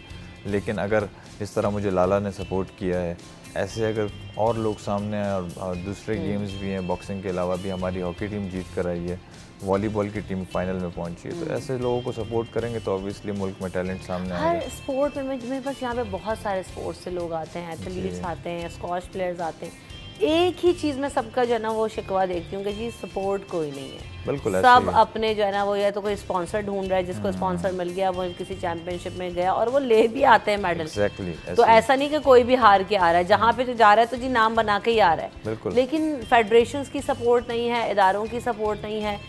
क्या वजह है इसके पीछे? क्या हमारे पास स्पोर्ट्स बजट भी पास होते हैं, स्पोर्ट्स मिनिस्ट्री से आप लोग राब्ते करते हैं, तो ठीक है आपको शायद आफरीदी ने पर्सनली सपोर्ट कर दिया, वो भी उनके जो है ना इंटरेस्ट है, तो चले ठीक है उन्होंने कर दिया, लेकिन मिनिस्ट्री से इनसे राब्ते करते हैं आप लोग कि जी हमें इस चैम्पियनशिप में हम नेक्स्ट जाना है तो हमें सपोर्ट की ज़रूरत है? जी देखें, यहाँ पे जितने एथलीट्स हैं हर गेम में मैंने देखा है कि हर खिलाड़ी भूखा है, वो चाहता है कि मैं मेडल लूँ और वो बिल्कुल ट्रेन होता है हर चीज़ के लिए। लेकिन स्पॉन्सरशिप और फेडरेशन की बात करती हैं तो फेडरेशंस में अगर बॉक्सिंग फेडरेशन का कोई सदर है ना, वो बॉक्सिंग जानता ही नहीं है, तो वो कैसे बॉक्सर्स को और उनके हक को और इनकी चीज़ों का एहसास करेगा। हम लोग अपनी मर्ज़ी के फेडरेशन के सदर बना लेते हैं, वो अपनी मर्ज़ी से फेडरेशन में आ रहा होता है, जा रहा होता है, बस बिल पास हो गया, नाम का इवेंट करा लिया, 3 करोड़ का बिल पास हो गया, पीछे उसने बच्चों को 5-5 हज़ार रुपये पकड़ा के बस इवेंट करा दिया। ऐसे अगर होगा तो फिर टैलेंट भी सामने नहीं आता, लड़कों के दिल भी टूटते हैं। और ऑब्वियसली हमने लियारी में देखा है, एक टी-शर्ट ट्राउज़र दे के बस उनको ट्रैक सूट पकड़ा के कहते थे कि चलो जी हो गया आपका काम। ऐसा ही है, बिल्कुल ऐसा ही है। ओवरऑल हमारे इवेंट्स भी मुझे तो अब इतने होते हुए नज़र नहीं आ रहे। तो पाकिस्तान में हमारे कितने इवेंट्स होते हैं, जब पाकिस्तान में लोग प्ले करेंगे तो ही देन इंटरनेशनल जाके जो है ना वो एक्सपोजर फिर आपका डिफरेंट होता है, लेकिन आपको लोकली तो खेलना होता है हमारे यहाँ चैम्पियनशिप्स एंड इवेंट्स? देखें, यहाँ तो अभी इस कराची सिंध में तो इतने नहीं हो रहे, लेकिन इस्लामाबाद KP के साइड पे कुछ थोड़ा बहुत ग्रूमिंग हो रही है और PM यूथ एक अफेयर चल रहा है, PM साहब की तरफ से भी चल रहा है यूथ का, उसमें भी लड़के पार्टिसिपेट कर सकते हैं। लेकिन मेरे ख्याल में मैं एक मशवरा दूंगा जितने हमारे एथलीट्स हैं उनको कि यार आप अगर हार्ड वर्क कर रहे हैं तो थोड़ा सा स्मार्ट वर्क भी करें। स्मार्ट वर्क ऐसा है कि देखें, सारी उम्र आप हार्ड वर्क करेंगे आपको कुछ नहीं मिलेगा। अगर आप पाकिस्तान में ख़ास तौर पे एशिया में इंडियन जितने एथलीट्स हैं दूसरे, उनके साथ भी ऐसे ही होता है। लेकिन अगर आप स्मार्ट वर्क ऐसा करें, आप थोड़ा सोशल मीडिया पे आएँ, अपने आप को ग्रूम करें, अपना एक मैनेजर रखें। मैनेजर ज़रूरी नहीं कि आप उसको सैलरी पे रखें, कोई दोस्त यार रखें, उसको बोलें कि यार थोड़ी सी अच्छी इंग्लिश में लिख के इस चीज़ को कंटेंट बना के आगे किसी को मेल करना हो, कुछ भी हो, तो इस तरह से आप ग्रूम होते हैं। मैं भी इसी तरह सामने है, मैं भी कॉलोनी में क्लब में ट्रेनिंग करता था और ऑब्वियसली मैंने अपने मैनेजर रखे हुए सोशल मीडिया के लिए, वो आगे चीज़ों को लेकर जाते हैं। अमेरिका में, जर्मनी में, स्पेन में, जगह जगह वो मेल्स करते हैं और मेरा उनसे कांटेक्ट होता है। तो एक कॉलोनी से एक लड़का वहाँ तक कांटेक्ट कर रहा है, तो आपको थोड़ा सा स्मार्ट वर्क करना पड़ता बात है। आपकी सही है। तो मेरे ख्याल में हमारे जितने एथलीट्स हैं उनको थोड़ा सा इस टाइप का भी सोचना चाहिए कि वो वर्क करेंगे तो मेरे ख्याल में चीज़ें मुश्किल होंगी, क्योंकि कोई भी आपकी उंगली यहाँ पे पकड़ के आपको लेकर नहीं जाने वाला। हाँ, यहाँ पे हमारा मसला ये है कि हमारे यहाँ जी रिसोर्सेज को दिखाया जाता है कि है नहीं, और आपको खुद ही करना है जो भी करना है ऑन योर ओन। तो अब तो ग्लोबलाइज हो गया, सब कुछ ऑनलाइन हो गया, तो आपने बहुत अच्छा रास्ता सब लोगों को दिखाया कि ये कर सकते हैं। शाहिद आफरीदी साहब ने क्यों आपको और कैसे स्पॉन्सर किया, उनसे रब्ता कैसे हुआ, किस तरह से वाकफियत हुई? जी देखिए, शाहिद अफरीदी साहब ने मुझे ये जो मेरा ABF टाइटल है, इसकी मेरी फ़ाइट थी इंडिया से। तो मैंने शाहिद अफरीदी फाउंडेशन के CEO थे 2022 में, मैंने उनको मैसेज किया था, रिजवान साहब को। तो मैंने उनको कहा था कि मुझे आप स्पॉन्सर करें, मैं टिकट वगैरह इसका मसला हो रहा है। तो उन्होंने मुझे बुलाया, सब कुछ उन्होंने मुझे स्पॉन्सर किया। फिर मैंने इंडिया को 90 सेकंड्स में नॉकआउट किया। लाला ने उस वक्त मेगा स्टार लीग, एक MSL लॉन्च की थी लीग, जिसका मकसद ये था कि ऐसे एथलीट्स जो बिल्कुल अपनी मदद आपके तहत कर रहे हैं उनको सपोर्ट किया जाए। तो लाला ने उसके थ्रू मुझे सपोर्ट किया और थ्रू आउट 4-5 इंटरनेशनल फाइट्स में सपोर्ट किया, जो किसी को नज़र नहीं आया। ऑब्वियसली वो मेरे बैक ऑफ द स्टेज एक हीरो हैं और मैं उनका बहुत शुक्रिया अदा करता हूँ। एक वो हैं, उनके अलावा IG साहब हैं, ये मैं सिंध पुलिस का भी कांस्टेबल हूँ। उसके अलावा इसके लिए मुझे सपोर्ट किया उन्होंने, अपनी टेंजी जो उन्होंने एनर्जी ड्रिंक दी थी, तो लाला ने काफ़ी सपोर्ट किया और वो मुझे बिल्कुल एक जैसे छोटे भाई की तरह अभी ट्रीट करते हैं। मैं मैसेज करता हूँ, फ़ौरन रिप्लाई करते हैं। तो ऑब्वियसली वो खुद एक ब्रांड है और मुझे इस तरह से रिप्लाई करते हैं, तो मैं खुद मुझे काफ़ी बिल्कुल ऐसे शुक्रिया अदा करना चाहिए उनको। बात ये है ना कि देखें, हम एक दूसरे को स्पोर्ट्स में भी ना से बल्कि सब तरह से अगर थोड़ा थोड़ा सपोर्ट करना भी शुरू करें, वो बात वजह हमारी कि हुकूमती इदारों की नाअहली तो हमारे सामने मौजूद है, लेकिन प्राइवेटली भी बहुत सारे लोग कर रहे होते हैं और इसमें कोई गलत बात नहीं है। दूसरी बात नहीं कि हमारे यहाँ वाकई जो भी टैलेंट मुझे नज़र आ रहा था किसी ना किसी सपोर्ट की वजह से आगे जाता हुआ नज़र आता है, वो चाहे उनके स्कूल्स करें, चाहे उनके कॉलेजेस करें, चाहे वो उनके अपने पेरेंट्स करें, कोई स्पॉन्सर मिलके करे, कोई दोस्त करे।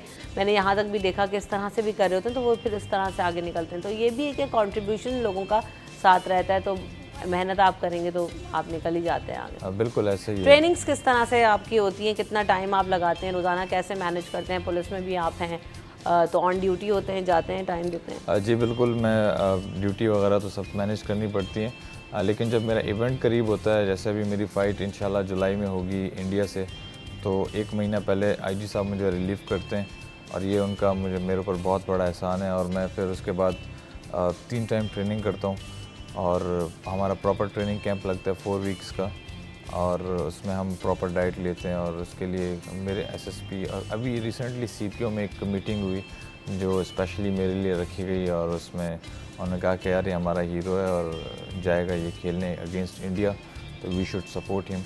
और सारे जितने हमारे DIGs थे सब ने अप्रिशिएट किया। और और भी हमारे पुलिस कांस्टेबल्स हैं, बहुत टैलेंटेड हैं, वो घबराते हैं, वो सोचते हैं यार DIG, SSP और IG तक अप्रोच कैसे होगी। मैं उनको यही कहूँगा कि भाई आप लोग सिर्फ इतना सोचो कि वो मुझे सामने खड़ा करके मेरे पीठ पे हाथ रख रहे हैं, तो मैं कोई DIG तो नहीं हूँ ना, मैं भी तो एक पुलिस कांस्टेबल ही हूँ। मैं वहाँ तक कैसे गया, एक नॉर्मल मैसेज किया कि sir I need your help, I need your support, और उन्होंने मुझे सपोर्ट किया। जितना भी टैलेंट है सामने आ सकता है, लेकिन घबराए ना बस, बाकी अल्लाह पाक इंशाल्लाह रास्ता बनाने वाला है। अच्छा, और लोग भी कैंप जब लगते हैं तो और भी लोग आपके साथ ट्रेनिंग्स ले रहे होते हैं, कर रहे होते हैं, और लोगों का इंटरेस्ट नज़र आ रहा है या आप? जी देखें, जितना भी कैंप होते हैं बॉक्सिंग के, किसी भी गेम के, इंडिविजुअल कभी आप कर ही नहीं सकते, क्योंकि हमेशा अकेला इंसान बोर हो जाता है। तो उसमें 10-12 लड़कों का ग्रुप हो और ऐसे लड़के हों जो तगड़े हों, जो आपसे भी अच्छी ट्रेनिंग करें और आप उनको देख के इनकरेज हों। और उसमें फिर हमारे कोचेज़ होते हैं, मैं स्पेशली 2-3 कोचेज़ इस्लामाबाद से बुलवाता हूँ, तो वो उनकी फिर फ़ीस वगैरह पे करनी होती है, ये सब कुछ। तो ये मेरे स्पॉन्सर्स पे रिस्पॉन्सिबिलिटी होती है, फिर वो पे करते हैं। और उसमें मेरे वालिद साहब खुद इंटरनेशनल बॉक्सर हैं, तो वो मुझे ट्रेनिंग कराते हैं। तो ये एक हमारा कैंप लगता है 4 वीक्स का, और उसमें कंप्लीट हम डाइट वगैरह देखते हैं, सब कुछ। मॉर्निंग में रनिंग होती है 10-12 किलोमीटर, CVO जाते हैं कभी हिल पार्क की तरफ, तो ये काफ़ी चीज़ें होती हैं। फिर रात में हमारी फ़िटनेस ट्रेनिंग होती है, स्ट्रेंथ एंड कंडीशनिंग होती है, तो इन सब को कवर करते हैं। और सही। मज़ीद जो है वो बॉक्सिंग को और शौक़ को आगे बढ़ाने के लिए आप जो लोग अभी देख रहे हैं, आप उनके लिए एक इंस्पिरेशन है, और इस रास्ते में जो लोग आना चाहते हैं उनको आप क्या कहना चाहेंगे और उनको क्या मैसेज देना चाहेंगे, किस तरह से आ सकते हैं और अपना करियर इसको बना सकते हैं, अपना शौक़ पूरा कर सकते हैं, अपना पैशन पूरा कर सकते हैं? जी देखें, बॉक्सिंग इस वक्त ना दो तरह की हो रही है, professional boxing and amateur boxing.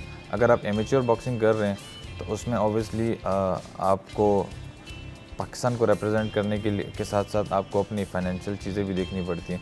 फिर अगर आप प्रोफेशनल बॉक्सिंग कर रहे हैं तो उसमें पाकिस्तान बॉक्सिंग कमीशन जो सर रशीद बलोच के अंडर है, आप वहाँ पर आएँ, लाइसेंस लें, और वो लाइसेंस आपको पूरी दुनिया में खिलाता है।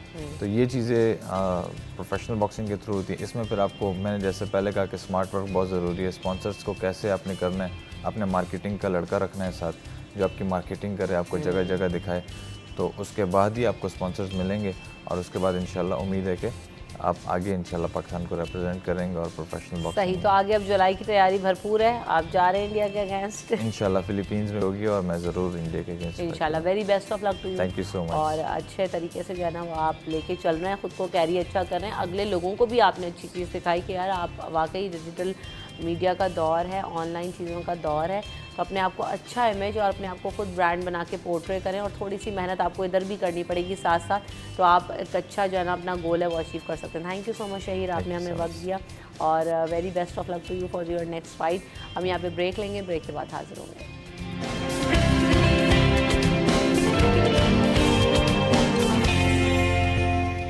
Welcome back in city at 10। तो जनाब, आज के सेगमेंट में हम बात करेंगे कि हम देख रहे होते हैं कि जी जितने भी लोग कंप्यूटर इस्तेमाल करते हैं, लैपटॉप्स पे काम करते हैं और मुख्तलिफ़ शोबों से वाबस्ता हैं, तो अब तो हम ये देख रहे हैं कि हर शख्स के पास एक पर्टिकुलर अमाउंट ऑफ डाटा मौजूद है, जीबीज़ में, हार्ड ड्राइव्स में, और जो है ना एक्सटर्नल ड्राइव्स में। तो उन जो डाटा हैं, ड्राइव्स हैं, उनको कैसे सेव किया जा सकता है, सेव रखा जा सकता है, इस हवाले से आज हम बात करेंगे। रिकवरी उनकी कैसे होती है, क्योंकि अमूमन ये भी होता है कि जो डाटा लॉस्ट हो जाता है, तो उसकी रिकवरी क्या होती है, किस तरह से कर सकते हैं। और सबसे बड़ी बात, एक और सबसे अहम चीज़ जो आज हम जानने की साथ साथ ये भी कोशिश करेंगे कि हम अपना डाटा सेफ कैसे रख सकते हैं। तो इन तमाम चीज़ों पर बात करेंगे। हमारे साथ फरहान इकबाल मौजूद हैं, जो कि data recovery and IT expert हैं। Welcome to the show Farhan, अस्सलाम वालेकुम, कैसे हैं? Thank you so much. सबसे पहले तो आपका शुक्रिया कि आपने मुझे इनवाइट किया। अल्हम्दुलिल्लाह मैं ठीक, अल्लाह का शुक्र। अच्छा, जहाँ तक बात है डाटा के हवाले से और हार्ड डिस्क के हवाले से, तो हार्ड डिस्क की जो हमारी जो हार्ड ड्राइव होती है कंप्यूटर्स में मोस्टली लोगों के लगी होती है, जिसमें डाटा हम सेव करते हैं, उसका लाइफ टाइम जो होता है वो तकरीबन 5 इयर्स का होता है। मोस्टली लोगों को पता ही नहीं होता कि ये 5 साल बाद जो है वो ऑब्सोलीट हो जाएगी, इसकी लाइफ एंड हो जाएगी। हम समझते हैं कि डाटा हमेशा हमारा सिक्योर है, चलता ही रहेगा, बस कोई मसला ही नहीं है, लेकिन ऐसा नहीं होता। मोस्टली यही होता है कि लोग उसको मॉनिटर नहीं कर पाते उसकी लाइफ को, तो उसके लिए कुछ प्रॉपर टूल्स होते हैं, वो उसके थ्रू जो है आप चेक कर सकते हैं। फ्री यूटिलिटीज़ हैं, ओपन सोर्स पे अवेलेबल हैं। जैसे एक फ्री यूटिलिटी है हार्ड डिस्क सेंटिनल के नाम से, उसमें आप जो है वो उसकी लाइफ को मेजर कर सकते हैं, कितने डेज़ रिमेनिंग रह गए हैं, कितनी हेल्थ उसकी मौजूद है। उसके अलावा जो है वो आप डाटा को अपना किस तरह सिक्योर कर सकते हैं, उसके लिए एक सबसे बेहतरीन टिप ये है कि आप अपना डाटा जो है वो बैकअप रखें किसी और ड्राइव में भी। ऐसा नहीं है आप प्राइमरी ड्राइव पे ही जो है वो डिपेंडेंट रहें, आपको उसमें बैकअप करना ज़रूरी होता है। तो वो बैकअप किसी और ड्राइव में कर लें या किसी क्लाउड स्टोरेज पे कर लें। क्लाउड पे ये होता है कि हमारे पास ओवर द इंटरनेट कहीं पर भी डाटा मौजूद होता है, तो ये हमारे पास जो है वो हार्ड ड्राइव को जो डाटा होता है उसका सेव करने का मतलब जो है प्रोसीजर है। उसके अलावा भी बहुत सारे टूल्स मौजूद हैं, जिसमें कि एक टूल है डिस्क फ्री साइज़ के नाम से। उसमें ये होता है कि जैसे ही वो आप उस छोटी सी यूटिलिटी ओपन सोर्स पे अवेलेबल है, जब आप उसको इंस्टॉल करते हैं तो उसमें होता यह है कि वो आपको स्पेसिफ़िक जो फाइल्स हैं जो कि बहुत ज़्यादा स्पेस ले रही हैं आपके ड्राइव के अंदर। अमूमन लोगों को मसला यही आता है कि हमने विंडोज़ इंस्टॉल कर ली, उसके बाद अब वो ड्राइव फुल हो गई है, अब करें तो क्या करें, अब तो डाटा रखने के लिए कोई हमारे पास जगह ही नहीं है। तो विंडोज़ की कुछ ऐसी फ़ाइल्स जो कि टेम्परेरी हैं, जो कि आपकी जैसे कहते हैं कि बिल्कुल ही जो गार्बेज है, उसको आपने डिलीट करने के लिए ये यूटिलिटी है डिस्क फ्री साइज़ की, वो आप इंस्टॉल करें। उसके बाद जो है वो आप उसको इंस्टॉल करने के बाद उसको लोकेट कर लें कि कौन सी फाइल्स ऐसी हैं जो कि ज़्यादा जगह ले रही हैं। एक तो ये बात हो गई। दूसरी बात ये, हार्ड ड्राइव के अंदर हमारे पास जो है वो जो उसकी डाटा रिकवरी है, डाटा रिकवरी के हवाले से ये है कि अगर आपका data in case of loss हो जाता है तो सबसे पहले तो पैनिक ना करें, ठीक है। मोस्टली सबसे पहले पैनिक हो जाता है, लोग परेशानी में इधर उधर कुछ करना शुरू कर देते हैं, ये कर लें वो कर लें, खुद से ट्राइज करते हैं, ठीक है, ट्राई करें आप बिल्कुल करें, लेकिन कुछ ऐसे टूल्स से ट्राई करें जो कि कारआमद हों, जिससे आपका डाटा बिल्कुल निकले। फ्री यूटिलिटीज़ के अंदर आपको जो है वो कुछ सॉफ्टवेयर्स मिल जाते हैं जिसमें कि ईज़ जो है वो मशहूर है, फेमस है सॉफ्टवेयर। उसके अलावा आई केयर है डाटा रिकवरी के, और उसके अलावा जो डाटा रिकवरी के अंदर जो हमारे पास टूल्स मौजूद हैं वो है रिकोवा। तो इस तरह के कुछ फ्री टूल्स मौजूद हैं जिससे आपका काम बन सकता है। अच्छा, कंप्लीट डाटा रिकवर हो जाता है इन टूल्स के थ्रू, या कोई भी हार्ड डिस्क में कोई प्रॉब्लम हो जाए या कोई भी इशू आ जाए तो वो कंप्लीट डाटा रिकवर हो सकता है? देखें, कंप्लीट डाटा बिल्कुल रिकवर हो सकता है, लेकिन इसमें कुछ सिनेरियोज़ हैं। सिनेरियोज़ क्या हैं कि हमें ड्राइव की जो है वो प्रॉपर एक इंस्पेक्शंस डायग्नोसिस करनी होती हैं कि आइदर, क्योंकि हार्ड ड्राइव के अंदर जो है वो उसका एक बेसिकली एक हेड होता है छोटा सा जो कि रीड करता है ड्राइव को, और अंदर एक डिस्क होती है जिसे हम कहते हैं प्लेटर। अगर खुदा न खास्ता हार्ड ड्राइव का जो हेड है वो टूटने के बाद जो है वो डिस्क के अंदर रोटेट करता है जैसी, तो वो अगर स्क्रैच कर देता है हार्ड ड्राइव को तो डाटा आपका रिट्रीव नहीं होगा। अगर स्क्रैच नहीं है और उसके बाद आपने जो है वो फ्री टूल्स लगाए, फ्री टूल से आपका कुछ डाटा रिट्रीव होता है, लेकिन मोस्टली जो काम बनता है वो पेड टूल से बनता है। सही, ये है पेड टूल इसीलिए तो उन्होंने रखे हुए। बिल्कुल ऐसे ही है। और एक चीज़ और बताना चाहूँगा कि हम ये समझते हैं हमने एक हार्ड ड्राइव ख़रीदी है, फॉर एग्जांपल कोई पोर्टेबल हार्ड ड्राइव ख़रीदी और वो एक स्पेसिफिक कंपनी की थी, ठीक है, सीगेट की थी या WD की थी, हमने वो उठाई ख़रीदी। अच्छा, उसके अंदर जब हम उसको खोलेंगे तो उसमें ज़रूरी नहीं है कि वो सीगेट ही निकलेगी अंदर।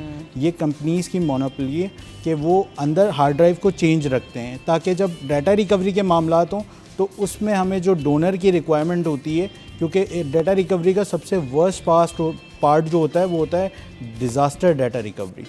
डिज़ास्टर डाटा रिकवरी क्या है, मैं आपको बताते चलूँ। डिज़ास्टर डाटा रिकवरी ये है कि जैसे खुदा न खास्ता आपकी हार्ड ड्राइव जो है वो आपके हाथों से गिर गई, ठीक है, गिर गई तो डैमेज हो गई, और वो इतना नाजुक होता है उसके अंदर हेड कि वो डैमेज हो गया, तो उसके बाद इसका सिर्फ एक ही सोल्यूशन है, वो है हेड रिप्लेसमेंट सर्जरी।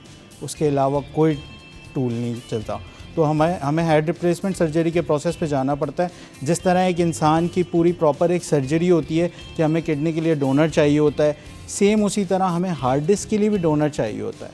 तो हमें जो अंदर ड्राइव होती है हमें उसी तरह की बिल्कुल एक सेम हार्ड ड्राइव चाहिए होती है, और उसका पार्ट निकाल के हम उसमें लगा के देन जो है वो सर्जरी करते हैं।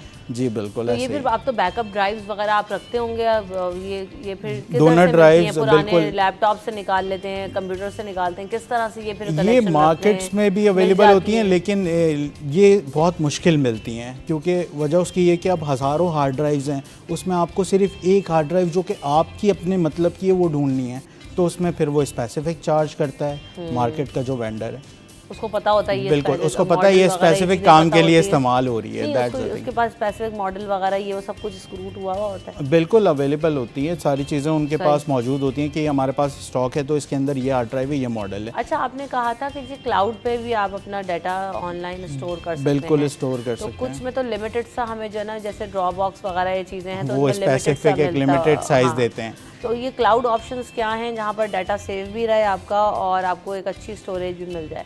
देखिए, क्लाउड में सबसे बेहतरीन तो गूगल क्लाउड है, ठीक है, जिसमें आपको गूगल जो है वो एक सर्विसेज दे देता है कि आप अपने क्लाउड पे डाटा सेव कर सकते हैं, 1 TB तक का डाटा जो है वो आप सेव कर सकते हैं। लेकिन क्लाउड सर्विस अलग है, क्लाउड की सर्विसेज अलग हैं, ठीक है। उसमें ये होता है कि आप अपने ही सिस्टम को सिंक्रोनाइज़ कर लें कि डाटा आपका जो है वो ऑटोमेटिकली ओवर द इंटरनेट चला जाए। उसके लिए आपको सब्सक्रिप्शन परचेज करनी पड़ती है गूगल क्लाउड के नाम से, गूगल क्लाउड की, ठीक है। तो वो आपको गूगल के क्लाउड के सब्सक्रिप्शंस लेनी पड़ती है, जिसमें 1 TB से लेके अदर आपके जो है वो कम जो स्पेस होती है वो मिल जाती है। तो वो जहाँ तक उसके सेफ़ रहने की बात है, देखें, जब तक कि आपके क्रेडेंशियल्स कहीं तक पहुँच, आपका डाटा महफूज है। आप जब तक अपने क्रेडेंशियल्स कहीं शेयर नहीं करेंगे या खुदा न खास्ता आपके सिस्टम पे अटैक्स नहीं होते, अगर आपका खुदा न खास्ता हैक हो जाता है सिस्टम, तो आपका सारा डाटा तो वहाँ चला गया ना। तो ये चीज़ें अपने अपने जो सिस्टम्स हैं उसको सिक्योर बनाएं, ठीक है, उसमें फायरवॉल्स वगैरह इंस्टॉल करें और एंटीवायरस प्रॉपर तरीके से जो है वो उसको रखें अप टू डेट। ठीक। अच्छा, हम क्लाउड पे मज़ीद भी बात करेंगे और डाटा सेविंग के हवाले से भी बात हो रही है, लेकिन पहले ब्रेक लेते हैं, ब्रेक के बाद हाजिर होंगे।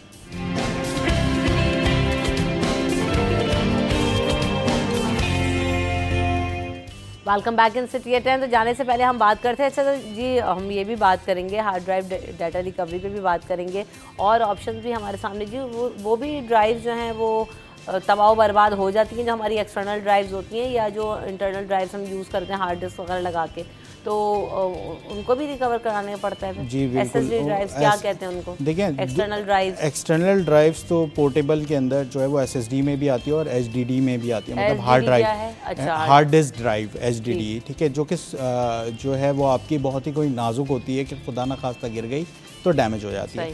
SSD basically is a new technology, solid state drive. वो ऐसी टेक्नोलॉजी है जो कि चिप बेस्ड है, यानी उसमें टोटली जो है, हम पुराने तरीके से अगर बात करें कि हमारे पास कुछ रैम्स होती थी, रैम्स जो जिस तरह की रैम स्टिक होती है उसी तरह की वो बिल्कुल सेम स्पेसिफिक जो है वो मेड होती है वो इसी तरह की चिपसेट में। तो वो जो SSD होती है ये होती तो बहुत फास्ट है technology as compared to hard drive. जहाँ हार्ड ड्राइव जो है वो अगर एक डाटा कॉपी कर रहा है कोई आधे घंटे के अंदर, तो वहाँ वो तकरीबन 10 मिनट में कर देगा। तो ये SSD और हार्ड ड्राइव का फ़र्क है। लेकिन मैं समझता हूँ SSD is not reliable for the data, मतलब डाटा आपका अगर कीमती है तो उसके लिए आप SSD को ना इस्तेमाल करें, बज़ाहिर इसके कि आप उसके अंदर डाटा सेव करें, क्योंकि मेरे पास मोस्टली जो केसेस आते हैं वो तकरीबन जितने भी होते हैं वो SSDs के होते हैं। तो SSD की रिकवरी रेयर है और बहुत ही मुश्किल है। तो सबसे मुश्किल बात यह है कि उसकी जो चिपसेट होती है, चिप होती है, उसमें से डाटा निकालना ये एक मेन मसला है, ठीक है, क्योंकि एक हार्ड ड्राइव है, हमें पता है उसमें तो डिस्क है, उसमें जो है वो हेड है, मैंने बताया कि हेड रिप्लेसमेंट सर्जरी हो जाती है, हम आगे आराम से कर लेते हैं। लेकिन चिपसेट के अंदर हम उसके कंट्रोलर ICs और ट्रांजिस्टर्स, इन सब को जो है वो प्रॉपर तरीके से कैलकुलेशन करना उसकी, कि मीटर पे जो है वो लगा के चेक करना प्रॉपर वोल्टेजेस आ रहे हैं नहीं आ रहे हैं, ये सारी चीज़ें हमारे पास होनी चाहिए। तो उसके बाद जाके हम उसकी रिकवरी पे जाएंगे, लेकिन 100 में से कोई एक रिकवर हो पाती है। तो ये एक बड़ा मसला है। हम अमूमन यही समझते हैं कि SSD is the most reliable thing, लेकिन SSD मेरी नज़र में सिर्फ़ और सिर्फ ऑपरेटिंग सिस्टम के लिए रखी जाए तो बेहतर है, ना कि डाटा के लिए। आप डाटा के लिए बिल्कुल हार्ड ड्राइव इस्तेमाल कर सकते हैं, क्योंकि हार्ड ड्राइव के अंदर डाटा रिकवरी का पॉइंट ऑफ व्यू चार्जेस के हवाले से भी और काम करने के लिहाज से भी बहुत ही आसान है। कोई ड्राइव रिकवर करानी तो जी चार्जेस अपने दिमाग में क्या रख के आपसे रब्ता करें? देखें, चार्जेस का जहाँ तक बात है बेसिकली, तो चार्जेस में जो है वो हमारे पास मिनिमम जो है वो डिपेंड करता है कि डायग्नोसिस उसकी क्या है, ठीक है। फॉर्मेटेड तो मैं समझता हूँ कि इंसान अगर थोड़ा बहुत सर्चिंग करे तो ख़ुद भी कर सकता है, जैसे मैंने बताया कि ईजस जो सॉफ्टवेयर है, उसके अलावा रिकोवा है, इससे आप ख़ुद भी कर सकते हैं। लेकिन एक टिप बताऊंगा, वो ये कि देखें, कभी भी उस ड्राइव में डाटा रिकवरी ना लगाएं जिस ड्राइव का मसला आया है आपका। सही। अमूमन लोग गलती क्या करते हैं, गलती ये करते हैं, भाई मेरी एक ड्राइव है, मैंने वहाँ से डाटा उड़ा दिया, ठीक है, और अब मैं उसी में सॉफ्टवेयर इंस्टॉल करके उसी में डाटा रिकवरी लगा रहा हूँ। ये सबसे बड़ी गलती करते हैं हम, क्योंकि जो पेशेंट ड्राइव है जिसमें मसला आया है हमारे पास, उसमें कभी भी डाटा रिकवर नहीं होता। क्यों नहीं होता? वजह उसकी है कि वो उसी के सेक्टर्स को रीड करेगा ना, उसी के सेक्टर्स को रीड करेगा और कोशिश करेगा कि वहाँ से डाटा ग्रैब करे। अब ऑलरेडी एक सेक्टर्स यूज़ हो रहे हैं, आप उसी के ऊपर डाटा रिकवरी लगा रहे हैं, नहीं होगा। उसके लिए प्रोसीजर क्या है? प्रोसीजर ये है कि आप उस हार्ड ड्राइव को निकाल लें जिसमें आपका मसला है, एक अलग से एक हार्ड ड्राइव लगाएं जिसमें कुछ भी नहीं है, वो फ्रेश हार्ड ड्राइव है, सिर्फ विंडो, उसमें आप डाटा रिकवरी का सॉफ्टवेयर इंस्टॉल करें, देन आप जो है वो डाटा रिकवर कर लें, तो आपका डाटा आ सकता है, चांसेस ज़्यादा हैं डाटा रिकवरी के, ठीक है।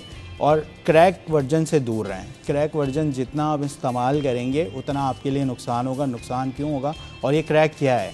क्रैक बेसिकली ये है कि हम कोशिश करते हैं कि पेमेंट को बाईपास करके और फ्री टूल्स बना के उसको यूज़ कर लें हम ना। लेकिन क्रैक से होता क्या है? क्रैक से होता ये है कि अगर खुदा ना खास्ता कोई ऐसा आपने क्रैक डाउनलोड कर लिया जिससे आपके सिस्टम के अंदर रैंसमवेयर आ गया। रैंसमवेयर क्या है कि आपका जैसे ही आप खुद से करते सारा हैं, data जैसे ही डाटा लॉस इस तरीके से होता है कि पूरा डाटा जो है वो आपका इनक्रिप्शन में चला जाता है, इनक्रिप्ट हो जाता है। यानी जो हैकर है उसने बाकायदा एक पूरा प्रॉपर तरीके से एक जो है जाल बिछाया हुआ है, सही। ठीक है, कि आप क्रैक वर्जन पे जाएंगे, जैसे ही क्रैक की फाइल चलाएंगे और आपका डाटा सारा इनक्रिप्ट हो जाएगा। सही। फिर उसके लिए आपको जो हैकर्स है उसको पे करना पड़ेगा, सही। उसके बगैर कोई चारा नहीं है। सही, तो बात वही हो जाएगी आपके हाँ, लिए भी। बात वही हो जाएगी, मुश्किल हो जाएगी। जो चार्जेस की बात जहाँ तक थी तो वो ये था कि डायग्नोसिस पे डिपेंड करता है कि फिर भी आपको मिनिमम टू मैक्सिमम क्या होगा? Minimum to just to onwards give an idea. आप 10,000 से लगा लें और then you will go on, जितना भी आपके ड्राइव बड़ी है ये डिपेंड करता है। अब फॉर एग्जांपल एक 8 टेराबाइट की हार्ड ड्राइव है तो उसको तकरीबन 4 हफ्ते लग जाएंगे, तो उस 4 हफ्तों के अंदर जो है वो मैं कोई और काम कर लूँगा तो लाजमी सी बात है कि उसके चार्जेस ज़्यादा ही होंगे एज़ कम्पेयर टू दूसरी हार्ड ड्राइव से रिलेटेड। तो 10,000 इज़ अ मिनिमम थिंग कि इसी पे स्टार्टिंग होती है। सही, thank you so much Farhan, आपने इतनी यूज़फुल टिप्स दी हैं और ये तो हर घर की हर वक्त की ज़रूरत है, क्योंकि अब हम Exactly, देख रहे हैं thank कि you. ऑनलाइन में जिस तरह से हर मीडियम जो है ना वो चेंज होता जा रहा है, सब चीज़ें कंप्यूटर, लैपटॉप और मोबाइल फ़ोन बेस्ड, और ये वेरी क्विकली मोबाइल फ़ोन्स का डाटा भी रिकवर करते हैं इसी तरह से, या डिफरेंट तरीका होता मोबाइल फ़ोन का भी डाटा रिकवर होता है but it's a sensitive thing, तो इसलिए जो है वो मैं उसको कवर नहीं करता, क्योंकि हमें नहीं पता कि वो किसका मोबाइल है, क्या ऑनरशिप है, कोई कह दे, लेकिन कि हम उस पर भी जो है वो एक प्रोटोकॉल्स रखते हैं। मैं इवन अपनी जो डाटा रिकवरी है उसमें भी कुछ प्रोटोकॉल्स रखता हूँ कि आप डाटा वेरीफाई करेंगे कि आइदर आपका डाटा क्या है, जब तक आप मुझे फोल्डर्स और चीज़ें वेरीफाई नहीं करेंगे मैं रिकवरी नहीं करूँगा। सही, तो thank you so much Farhan, आपका बहुत शुक्रिया, आपने हमें वक्त दिया और इतनी सारी जो है ना इन्फॉर्मेशन दी है। सारी इन्फॉर्मेशन अब तो हर शख्स के पास होना ज़रूरी है, ताकि अगर आप किसी भी तरह की कोई कॉम्प्लिकेटेड सिचुएशन में आ जाएँ ड्यूरिंग योर वर्क या कंसर्न्स हो आपके डाटा से रिलेटेड, तो आप फरहान से भी रब्ता कर सकते हैं, सोशल मीडिया पे भी अवेलेबल हैं, फेसबुक वगैरह पे भी आप जो है फरहान को कॉन्टैक्ट कर सकते हैं। तो thank you so much Farhan, आपने वक्त दिया। हम यहाँ पे ब्रेक की तरफ बढ़ेंगे, ब्रेक के बाद हाजिर होंगे अपने अगले सेगमेंट में।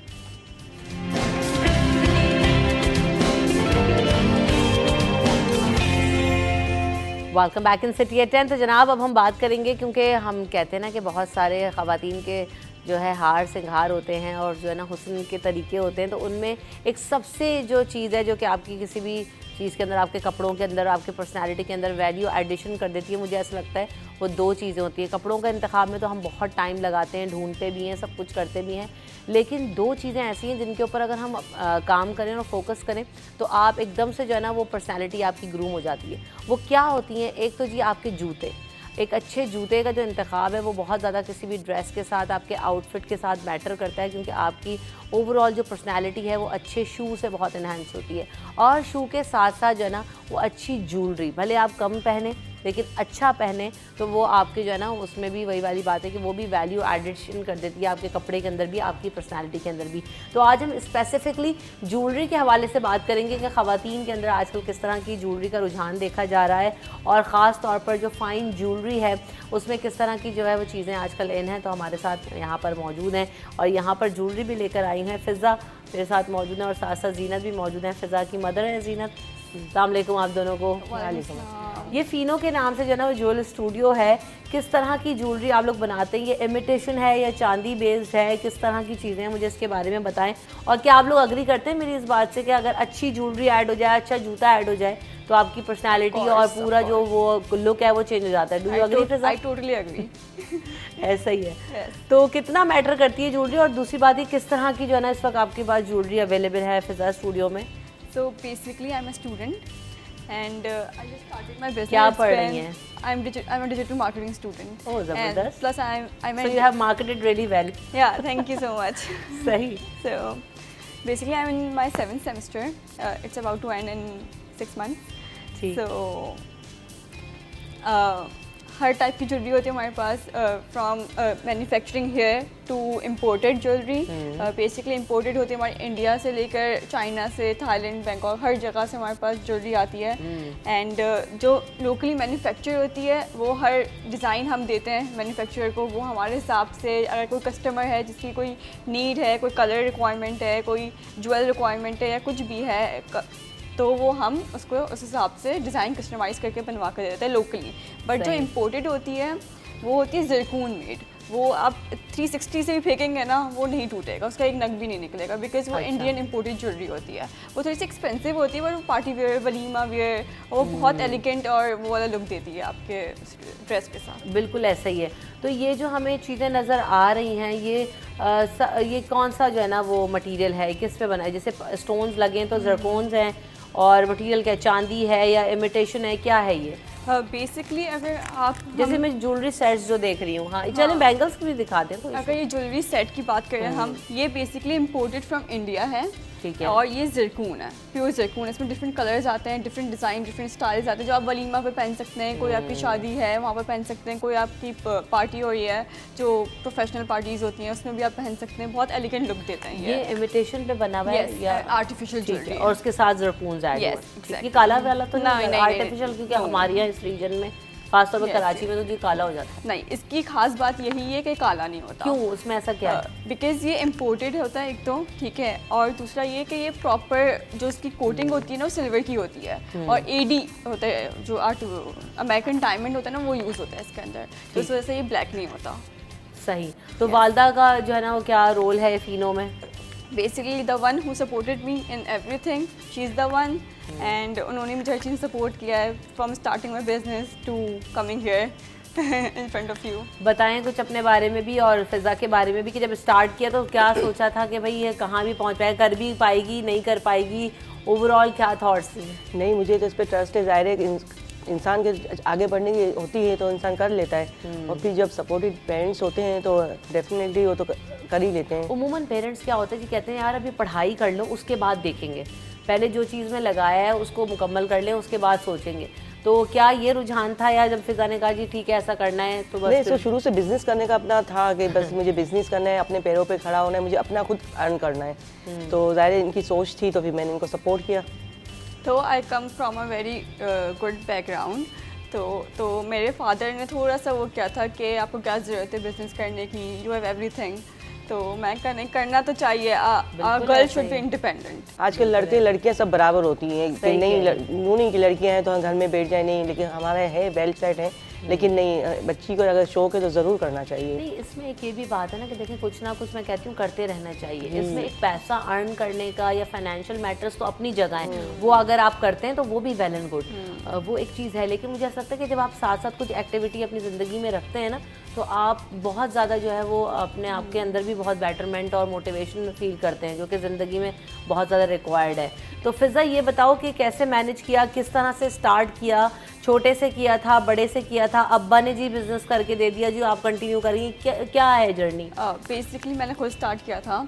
मुझे एक पॉइंट पर, अच्छा बेसिकली मेरी ज्वेलरी होती है ना वो यूएस जाती है, कनाडा जाती है, दुबई जाती है, तो मेरी ज़्यादातर ज्वेलरी बाहर ही जाती है। यहाँ पर इतना भी मैंने मार्केटिंग नहीं की है इसकी, बट येस इंशाल्लाह इन फ्यूचर यहाँ पर भी सेल होती है। यहाँ पर हमने हैबिट पे एक एग्जीबिशन किया था, इन फ्यूचर भी बहुत सारे प्लान्स हैं, बट ये है कि मैंने स्टार्ट बहुत छोटे से किया था और मेरी इन्वेस्टमेंट भी इतनी ज़्यादा नहीं थी, और मैंने खुद के अपने जो मेरे जमा के पैसे थे मैंने कितनी इन्वेस्टमेंट आपने बेसिकली स्टार्ट की ताकि और भी लोग जो बैठे हुए सोच रहे होते हैं यार हम तो कुछ नहीं कर सकते, यार इसने तो पैसे थे तो कर लिया।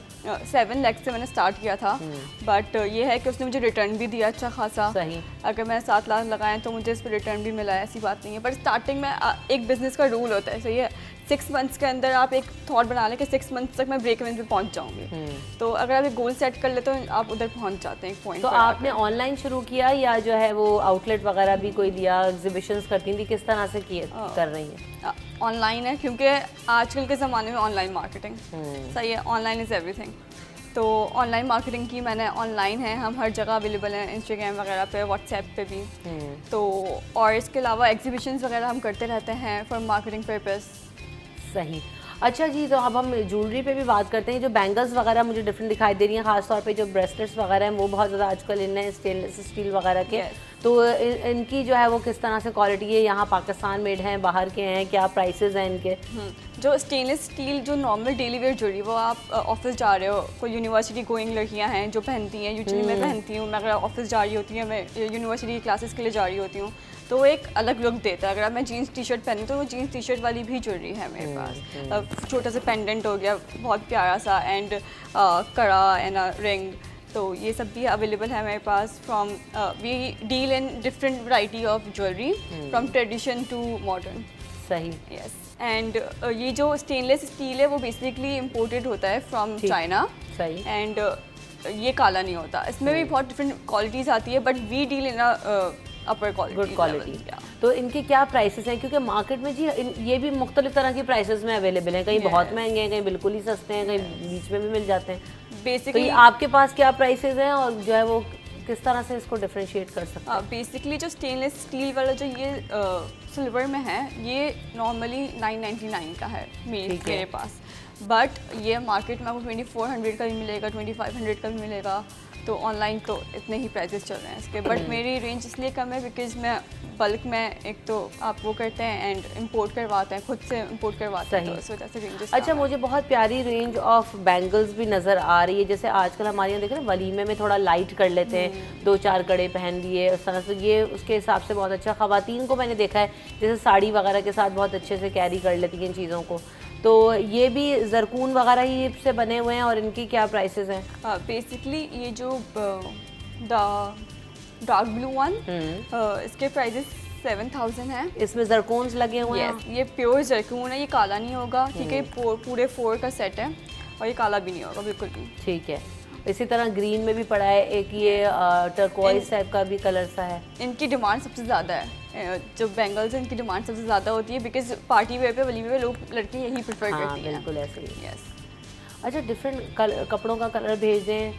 कतरन ने लेके जी अम्मियाँ जाती थी ना चूड़ियाँ ढूंढने बाज़ारों में, तो अब तो भाई मैचिंग का हर कुछ अवेलेबल है कलर, तो वो स्टोन्स वगैरह आप ढूंढ लेती हैं या क्या करती हैं फिर उसको? किस तरह से मैचिंग करके देती हैं? तो बेसिकली अगर फॉर एग्जांपल मेरे पास ये ग्रीन कलर है, मैं अगर अवेलेबल है तो इसके मेरे पास 5-6 और कलर्स अवेलेबल होंगे, बट ये है कि इंपोर्ट होते हैं तो उस पर हम अपनी मर्जी से कलर्स ऐड नहीं कर सकते, बट जो लोकली मेड होते हैं उसमें तो जी वो लगा रहे होते हैं ब्रश से, बाजार वाला नहीं नक के ऊपर कलर करके दे रहा वो बेसिकली लोकल होता है। पर हाँ, लोकल में भी हम काम करते हैं, तो उसमें ये होता है कि आप जो जैसा बोलेंगे आपके ड्रेस के हिसाब से, उस हिसाब से हम कस्टमाइज़ करके आपको उस कलर में अवेलेबल कर देंगे। ठीक। तो फिनो ज्वेल स्टूडियो जो है वो ऑनलाइन ही है अभी? यस। इसको इरादा है उस तरह से स्टोर बनाने का, या क्या क्या फ्यूचर प्लान्स हैं? और जो लोग लेना चाहते हैं, ख़रीदना चाहते हैं, तो वो किस तरह से ले सकते हैं? वो बेसिकली अब मेरी वेबसाइट इंशाल्लाह इन अ फ्यू डेज लॉन्च हो जाएगी, मुझे फिनो ज्वेल स्टूडियो, वहाँ पर आप मुझे पर्सनल DM करें एंड मेरी टीम उनको गाइड कर देगी कि क्या अवेलेबल है क्या नहीं है, और वो ऑर्डर प्लेस कर सकते हैं। पेज पे भी सब कुछ अपलोड हो रहा होता है? Yes, daily yes. बेसिस पे आप कर रहे होते हैं? यस, अपलोड हो रहा होता है हर चीज़, पूरी मार्केटिंग टीम है हमारे पास जो सब चीज़ें कर रही होती है। तो वो मार्केटिंग टीम को कैसे मैनेज कर रहे हो? यूनिवर्सिटी के साथ ऑफिस बनाया हुआ है या आउटसोर्स किया हुआ है, किस तरह से करते हैं? अब बेसिकली आउटसोर्स किया हुआ है, ठीक है। फ्रीलांसर्स आजकल तो आपको पता है हर जगह अवेलेबल होते हैं, ऐसा ही है। तो आई गेस कोई भी बिजनेस स्टार्ट करे उसके लिए यही है कि आप फ्रीलांसर्स आया करें, कोई प्रोजेक्ट बेसिस पे हो गए या फिर कोई आपने इनको टास्क असाइन कर दिया, तो आपके ऊपर बर्डन भी नहीं आकर आपको हर मंथ उनको पे करना है, और आपने एक काम करवा लिया, आपने उसके हिसाब से उनको पे कर दिया। तो फ्रीलांसर्स में ऐसे होते हैं, और मार्केटिंग टीम है जो प्रॉपर मार्केटिंग करती है, कैंपेन चलाती हैं और सब चलाती हैं। चलें, ज़बरदस्त, बहुत अच्छा लगा फ़िज़ा, क्योंकि एक तो ज्वेलरी भी बहुत अच्छी है और marketing and business plan strategy भी बहुत अच्छी है, तो आप इसको ज़रूर कंटिन्यू। अम्मी का जब साथ हो, वालिदैन की सपोर्ट हो, तो आप यकीनन ज़िंदगी में बहुत कुछ कर सकते हैं। Thank you so much for coming in the show. हम यहाँ पे आपसे इजाज़त चाहेंगे, हमें अपनी दुआ में ज़रूर याद रखिएगा। अल्लाह ने